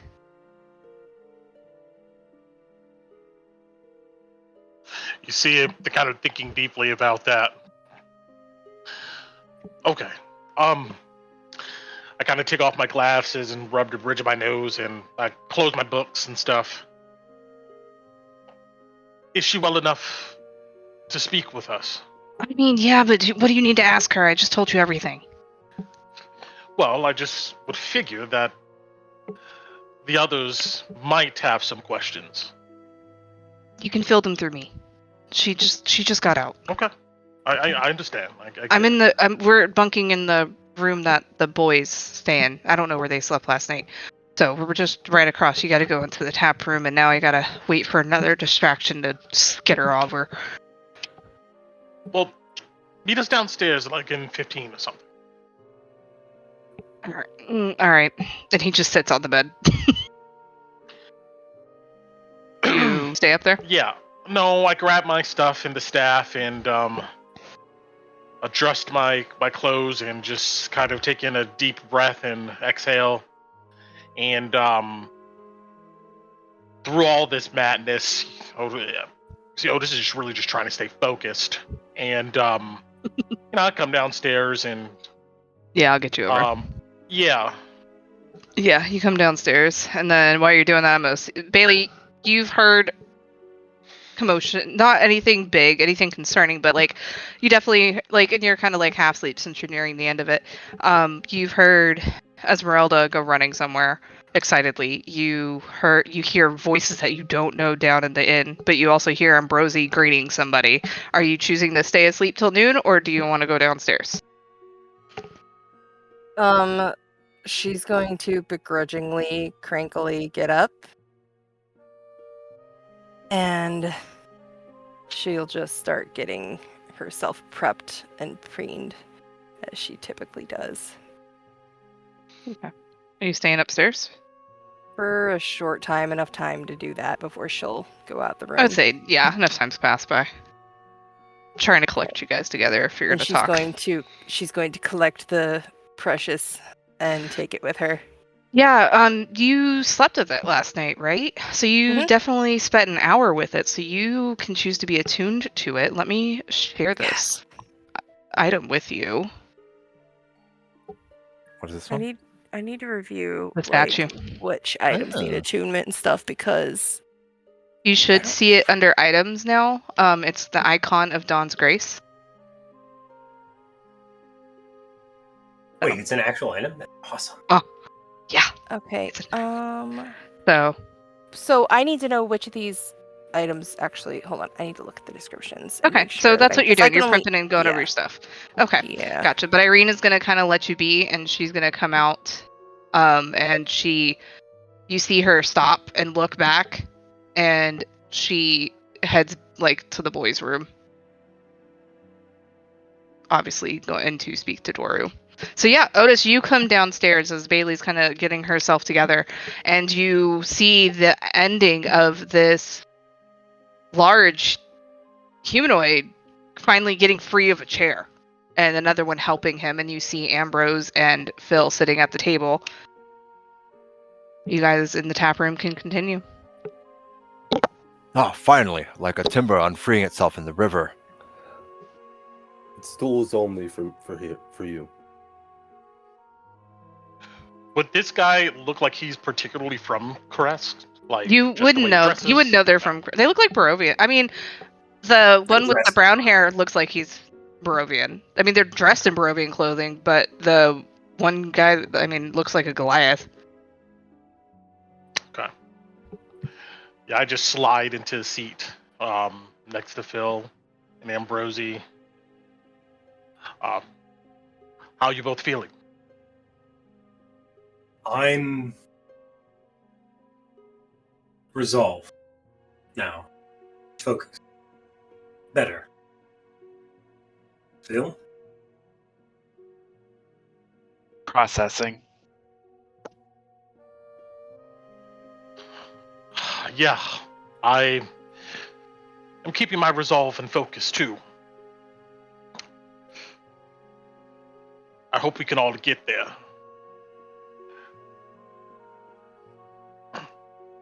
There's no going back now. I mean, we have to finish this. Oh, I agree.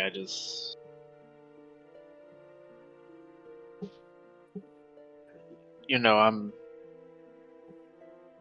my general line of work, I'm used to people dying, every day, every week. That's why I usually don't make, friendships or acquaintances, but this one's different. Well, I'm beginning to understand why you choose not to make friendship and acquaintances. I never really had the opportunity to until this whole situation. But Same. Let's just make sure it wasn't all for nothing. Exactly. Thank you. Yes. A sacrifice will be worth it. You Amber's see a nods. smile on Phil's face after you said that, Otis. I give you a smirk back. Well, there's another matter. Doru's had something interesting to tell me. I want him to say it again to you guys and make sure I understand it correctly. But apparently, Gertruda, she was enchanted, influenced. In order to orchestrate and make it. You remember did you guys see that shoe, the heel? Yeah. Okay. Gertruda planted that there.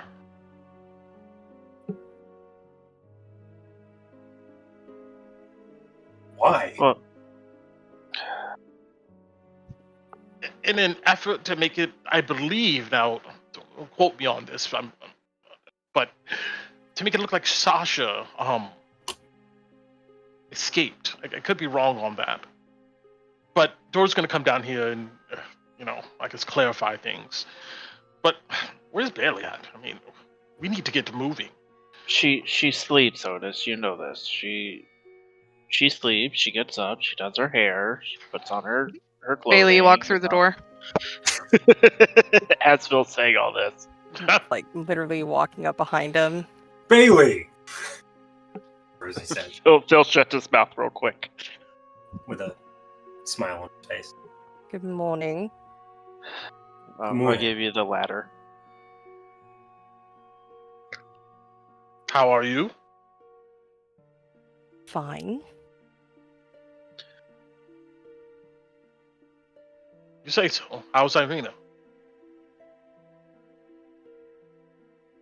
As to be expected. Where is Irina? Is she not upstairs with you? She left the room.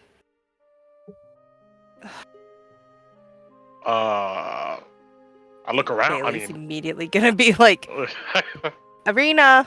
Just calls after her. Like, Did you hear from above you on the? She pops up. I'm up here. I'm talking to Doru. I'm fine. all right. Gosh. oh yes. Updating. I'm gonna go talk to Gertruda too. All right. Okay. And you hear her and Doru go down the outside stairs. They come in through the front. The two of you who haven't seen them before, you see a human woman with dark hair, wearing just casual clothing, holding herself, and she's followed behind a male figure who's got his cloak hood up, and his eyes kind of shine a little red, and they kind of nod at you two as they walk by and head up these stairs and go back upstairs. And she would nod in greeting to you two as her and her companion walk by. Bailey, I wanted to show you something. I wasn't thinking about it at the time with Isaac, but Mm-hmm. you see Rosie. She's looking for coffee. He There's takes coffee. off his amulet. Yeah, no, there's coffee and water. Table set. Danica's been placing stuff. She just hasn't been interrupting you guys. She's half paying attention to you, Ambi, but she's pouring herself coffee. He reaches out to touch your arm with his amulet. It's warm.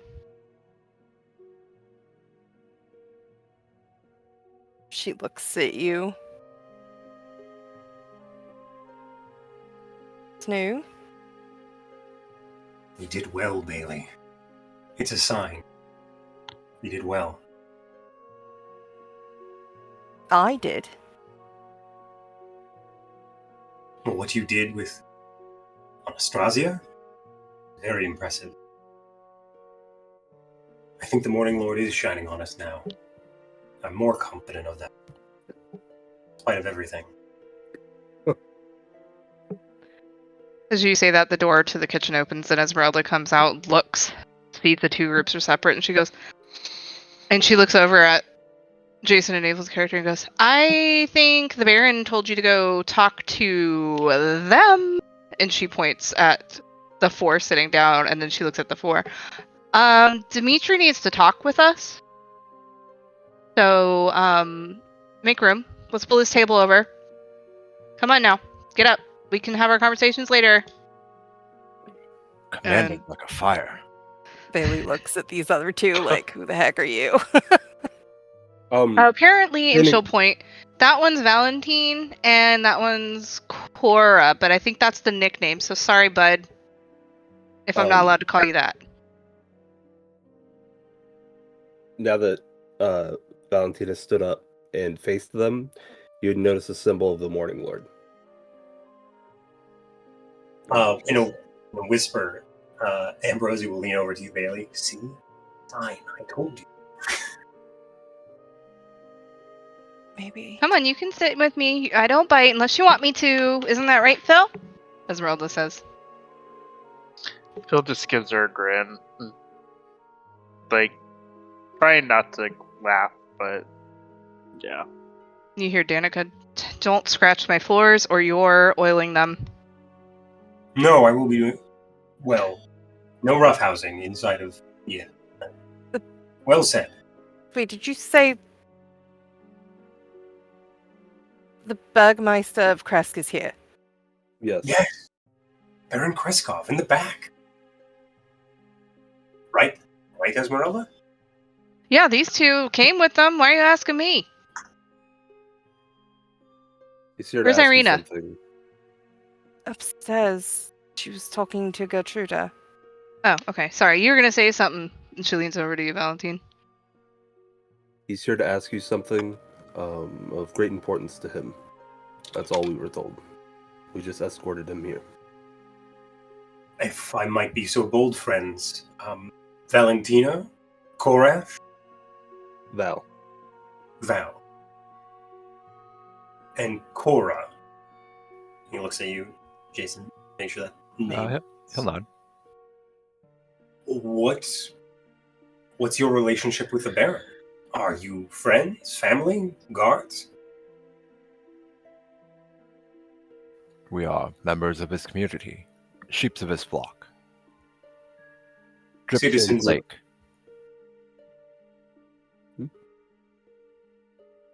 Citizens of Kresk. Correct. Thank you for the wine. Have you heard any news about the abbot?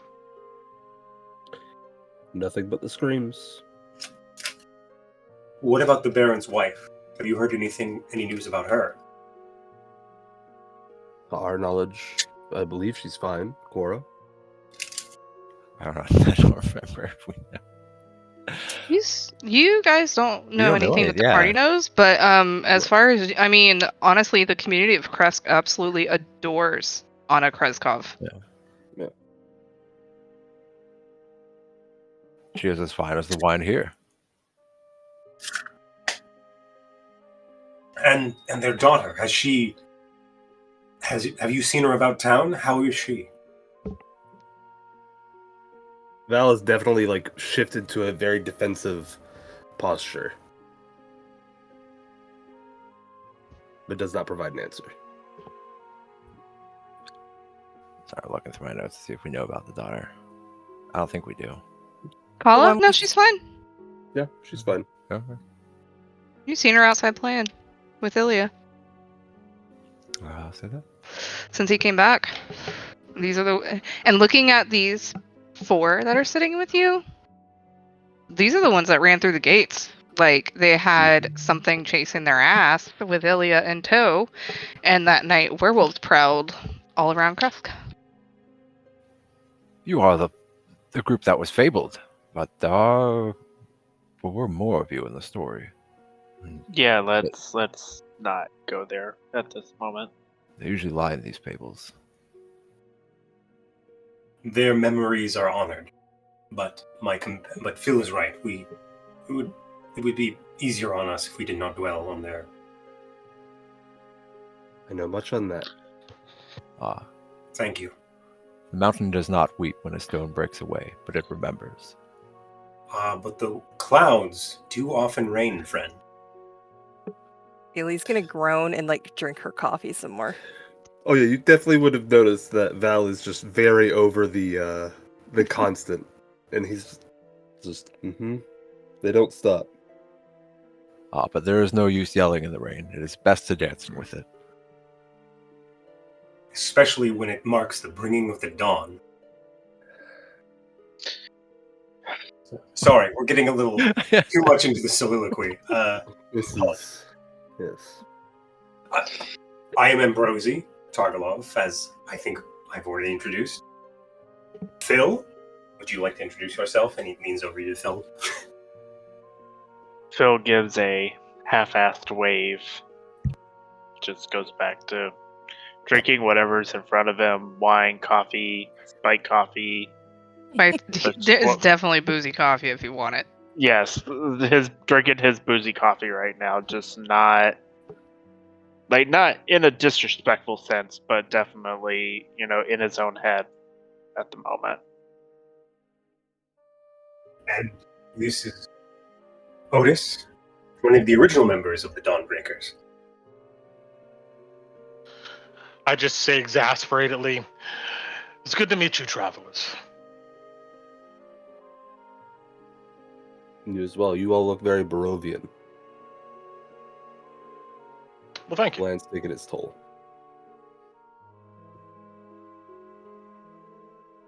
I mean, did the Baron tell you anything about why he's Simply here? refused. Hmm.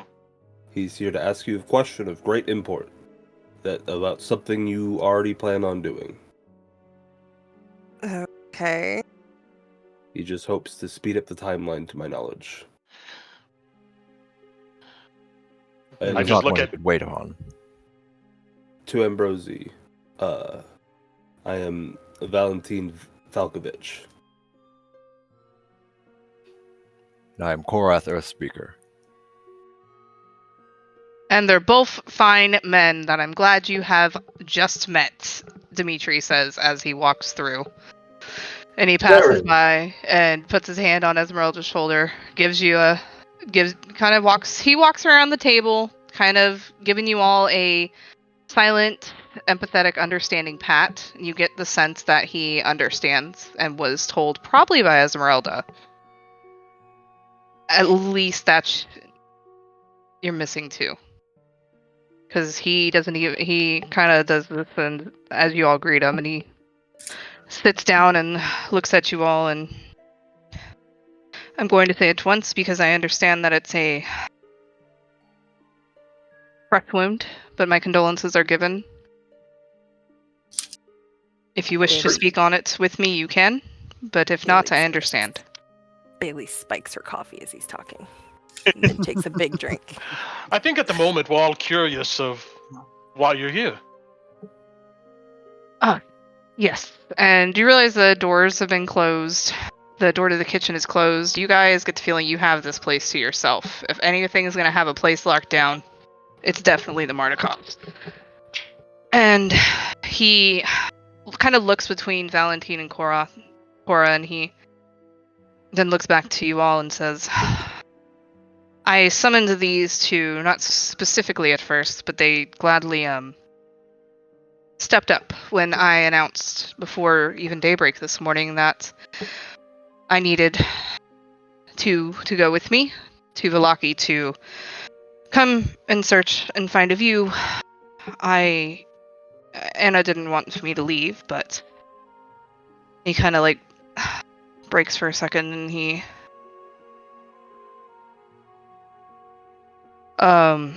a white feather was awaiting us this morning as we roused to take care of the livestock as we do. It's the symbol we've been waiting for. And that the abbot, he kind of looks at Cora and Valentine and then looks back at the others, is intending to collect Anna's heart at dusk and would likely lay waste to Kresk unless Anna makes the journey to the Abbey by that time. What? Baron, I have glad tidings on. The deed is done. We have succeeded. How have you succeeded? I came here this morning. This is something different. Alright. We were planning to go to Kresk. We just need to go quicker. We can walk back with you. And Valentine and Cora, when they offered, I knew they would be capable, and I figured they would be of great assistance to you all dealing with the abbot. I'm sure they will have their questions that I will answer. And he looks at Valentine and Cora. And I know that they have greater things than what they can find inside Crest, though it is my hopes that they may join the Dawnbreakers should everybody be in agreement. If you would all please intercede on Anna's behalf for me. Is it safe to speak freely with these two? And Yes, I trust them completely. And they should hear it anyway. It involves their town ups and their home. I believe that they should. We were able to go ahead and retrieve the statue needed to restore the abbot.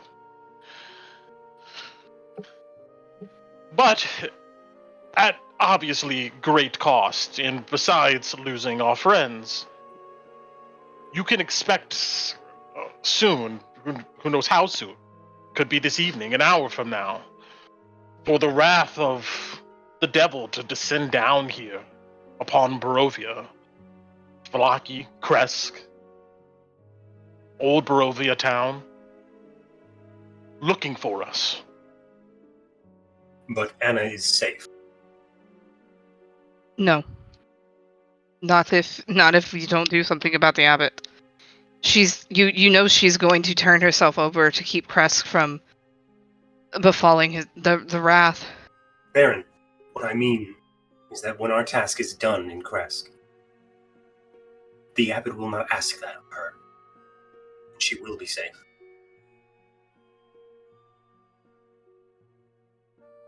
He reaches out and grabs your hand, Ambrose. Yeah, he's holding out his hand. He's calm, almost serene. It's weird. He looks over at you, Bailey, as you're going to speak. We do have to make one stop before we go to Kresk, but it will be quick. It's just south of Vallaki. I mean, who am I to tell you no if you're willing to come help? We'll absolutely come to help. Phil nods in agreement. Lester. Price has already been paid. And this will make it worth it. Esmeralda kind of clears her throat. We gotta grab somebody else too on the way, don't we? Are they not? Yeah. Like, Where he are looks they at? upstairs. They put him in the spare room. And Dimitri looks at her. And then looks at the rest of you to see if anybody's gonna explain. Your sister, yes? And he looks at the others to make sure he's getting the relationships right. You have my sister? We have her husband free. You'll meet him soon. You see, it's been nothing but kind of like anxiety. And especially like Cora and Valentine, you've never seen the Baron ever waver. Like, he's always been a steadfast pillar of the community. And he's pretty anxious. And as you mentioned, his brother-in-law, his face goes hard. Why do you have a meal? Because we had to. He was trapped in the dungeons of Revenloft. He aided us in. Well, without his help, dare say we would not have made it to our cure for Anna's current state. And we had to. Why Yes, did we you had have to? You could have let him rot. No, the we depths. couldn't have. No, we couldn't have. We really had to. We And we she's made like- a pact. We made a pact with the Night Mother. When we That's got out your son, the reason that we got your son out is because your sister made us essentially make a promise that we would get him out of the castle when we went, and we had to. Because it was a promise that was made via a pact that had consequences if we didn't do it. So we had to. And he acquitted himself well. As I said, without his aid, When likely- he was weakened, and now we don't know what to expect, but we did have to get him out, and right now it's a tentative alliance, and we hope for the best. But that is something else that we also have to deal with, and I'm sorry to essentially spring that on you. And you expect me to let him in the walls? Oh, no, I don't think that's the case. You should let him in the walls. It's just temporarily. I want to see how he Plus- acts first. You're right about that. After a good judgment call from all of us, yes, we can't leave him alone out there. Not to mention that in our pact that we made, if we don't return him safely, we're cursed. I don't think his intention is to go back into Kresk. I think his intention is to go back to his home and his wife, and and his people. wife. Yes, it's temporary. We just need to see him there. But Anna comes before that, Baron. That's why we were hoping to go to the Abbey first, and then help Emil. I knew I smelled a wet dog. What? I am more confused than a leaf on a windy day. Sorry.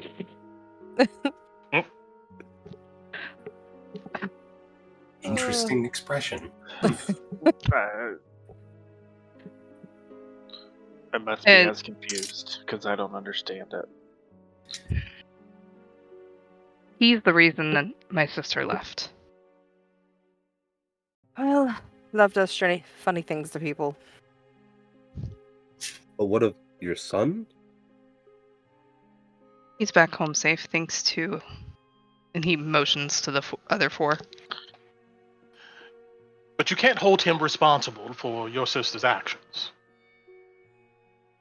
Why not? She has her own mind. Like Bailey just said.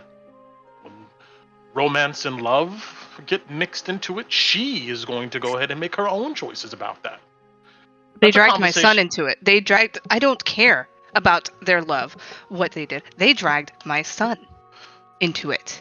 But Baron, he's free. He is with you. He is home with his sister. Is that not enough? Yes, it's not. Why? You know what happened.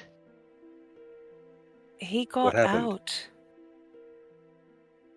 Mistakes were made, and right now, what's been done is done, and He holding a said grudge. she's the one who told him not to do it.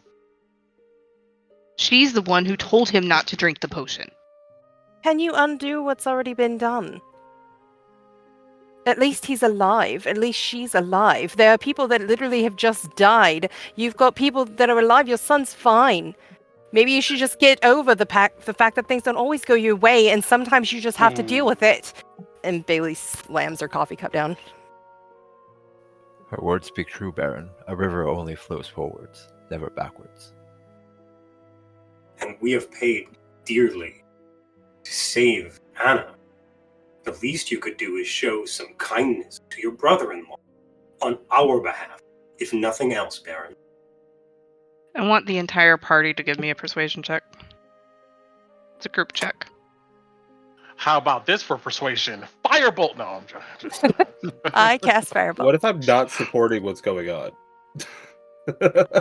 Then you are out of the roll. Then Okay. it counts as a fail. Do I use inspiration before or after the roll? After? Okay. Roll it first. That's fine. Cora, did you want to? You can if you're trying to start with the party. I will. Oof. Oh, my GM. But that's about right. And as you guys are kind of, Bailey's getting fussy. Otis is like, dude, check yourself. And Ambrose is talking and Phil's just glaring. Appealing to his Or- better nature. And Dimitri finally sighs. I think you all can understand my anger, just as I am understanding your counsel. I'm not letting him in the gates. But he can come.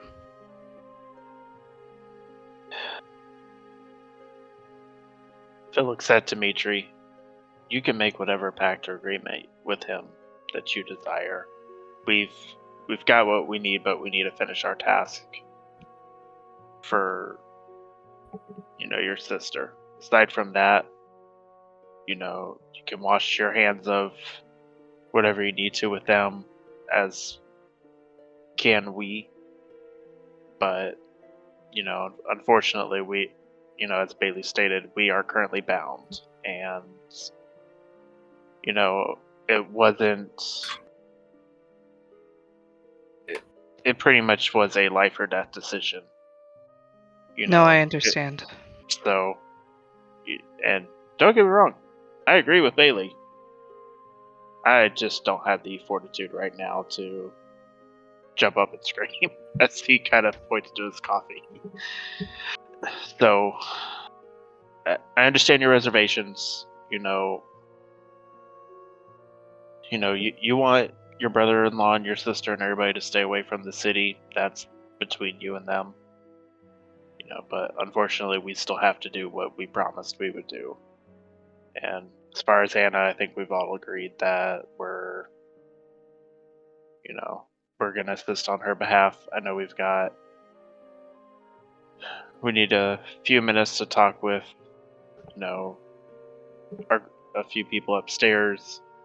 We got to hit one spot just south of Vallaki on our way to Kresk, and then I think we should be good. Dimitri looks at you, Phil, and you can see from the general, everybody's kind of piped into.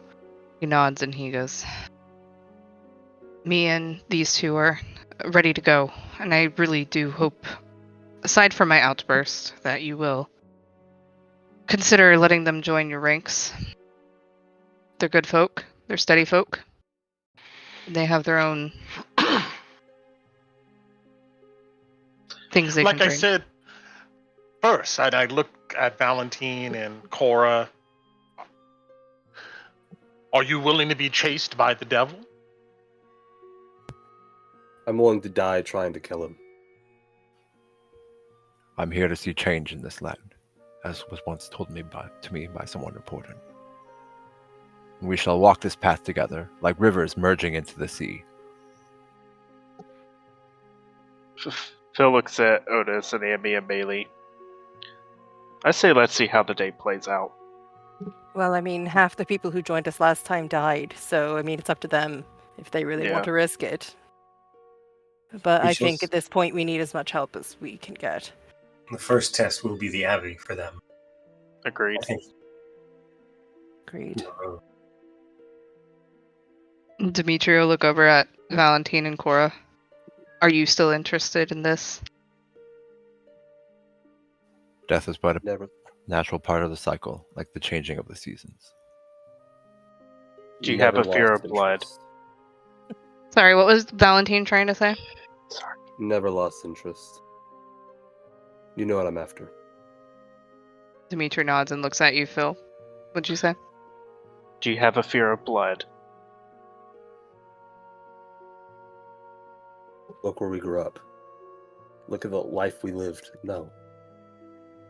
Fair enough. There's one task both of you will have to go ahead and do. It's keep up with Iggy, our donkey. If Iggy doesn't like you, Yes. then you're out, unfortunately. So.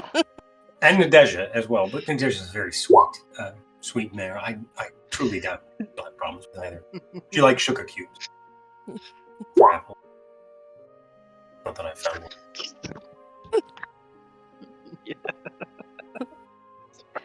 Oh.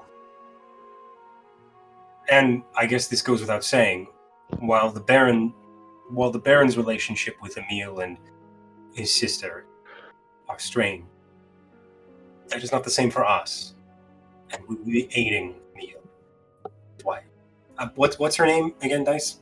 First memory, because I don't know. Anna? Who's Zelinka? Zelenka, thank you. We will be aiding Zelenka. Emil. If you are to be our companions, we'll have to do so as well. Can you do this? Yes, I must.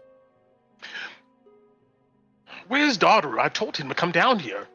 He's upstairs. I just talked to him, Otis. You hear Bailey. I mean, not Bailey, but Irina. She kind of walks in and hears the end of that conversation. Him and Gertrude are going to stay up there. I just heard a bunch of conversation. Oh, hi, Baron Kreskov. And she kind of like bows her head and he turns and looks at her and says, Lady Koliana. And Irina kind of looks at you all and looks at the two again and gives you all another nod. And so we're going to Crest then? Correct. Minus Alright. a few stop, yes. We have to get there by dusk. Before, It's actually. Before 2-hour dusk. walk. Yes. It's How 2-hour far are walk. the Dust Elves, by the way? 15 minutes from Vallaki. It's on the way. And is that's not the same place that the diamond is, or it is? Yeah. It is. Mhm. Okay. And the Baron kind of claps his hands down on the table and says, all right, we do what we need to do. We'll meet at the gates and we'll head out. And that is where we will end our session. Dun, dun, dun. Man. Da-da-da. But let's go ahead and, I know it's a little bit past time, hop into good, bad, MVP. Who wants to get us started? I'll go first. Okay, go! Wow, what a fun session. It was cool to introduce a new character and see like how the party did with Isaac and everything. That was fun to see. I like that. Stuck Isaac died though, but I'm glad that they were dealt with in such a way. That was cool to see. Bad, I don't really have a bad. This was just a good session for me. Let's see. My MVP? I want to give it to Phil for how he processed the trauma of losing a friend. So that was really, really well done. And very sad, but also well done. Well, good. It was a good session. For being a combat player, it's actually was nice not to have to deal with combat today for me. So, I know I'll never say those words again. Bad. I really don't have anything. It kind of overall just more of a point as not how I expected to meet new party members. I expected us to meet you guys in Kresk and just get pushed through this. So that's kind of neat little twist for what I originally expected. So MVP, I want to give it to. You know what? I'm gonna give it to Bailey for just going the fuck off on Baron for 5 seconds, because that's everything I wanted to do, but Phil's probably already too schmammered to do it. So I'll go. Yep. Good RP session. Us, laying Isaac in the memory of Zare down to rest. So that was, I think, good, satisfactory. It was potent. I don't have any bad. I guess the only bad is that now we gotta test Valentine and Koroth. We're gonna have to see what they're about, like we did with the other people that have come. But that should be fun overall. MVP, yeah, I'm gonna give it to Bailey because we got to see a lot of range of emotions with Bailey, the character, from memories of Isaac. I thought that was good too, like going off on the Baron here. So it was like it was good. It was good. All excellent RP. Thanks. I'll go next. Yeah, so good is I'm excited to get to know the new characters.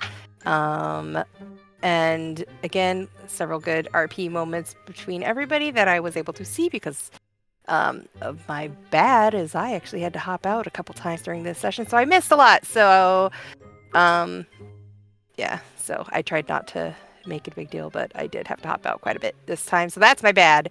Nothing surrounding anybody else. And then my MVP, I am gonna give it to Ambi for this optimism he's got in the face of losing his friend, but potentially finding his reason to continue. And so, yeah, mine's gonna go to Ambi.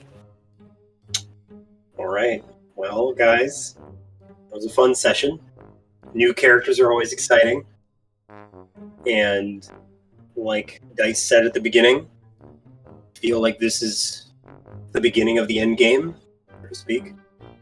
And the road ahead, no matter how hard, it's going to be one worth traveling, I think. By the end of this, something's got to give. And I look forward to seeing everything we've got. We got to give it all. I don't have a bad so much as I have more moments I wanted to do, but I'm glad we hit all the points that we did, and I think we'll see more character development along the road to Kresk and in Kresk itself and in the Abbey. We'll see how that shakes out.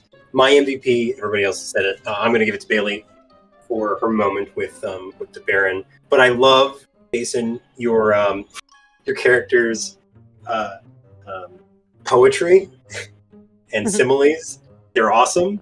Please keep doing that every session. I expect the corniness to continue, and the lovely, lovely imagery, as well as contrasting that against Valentine.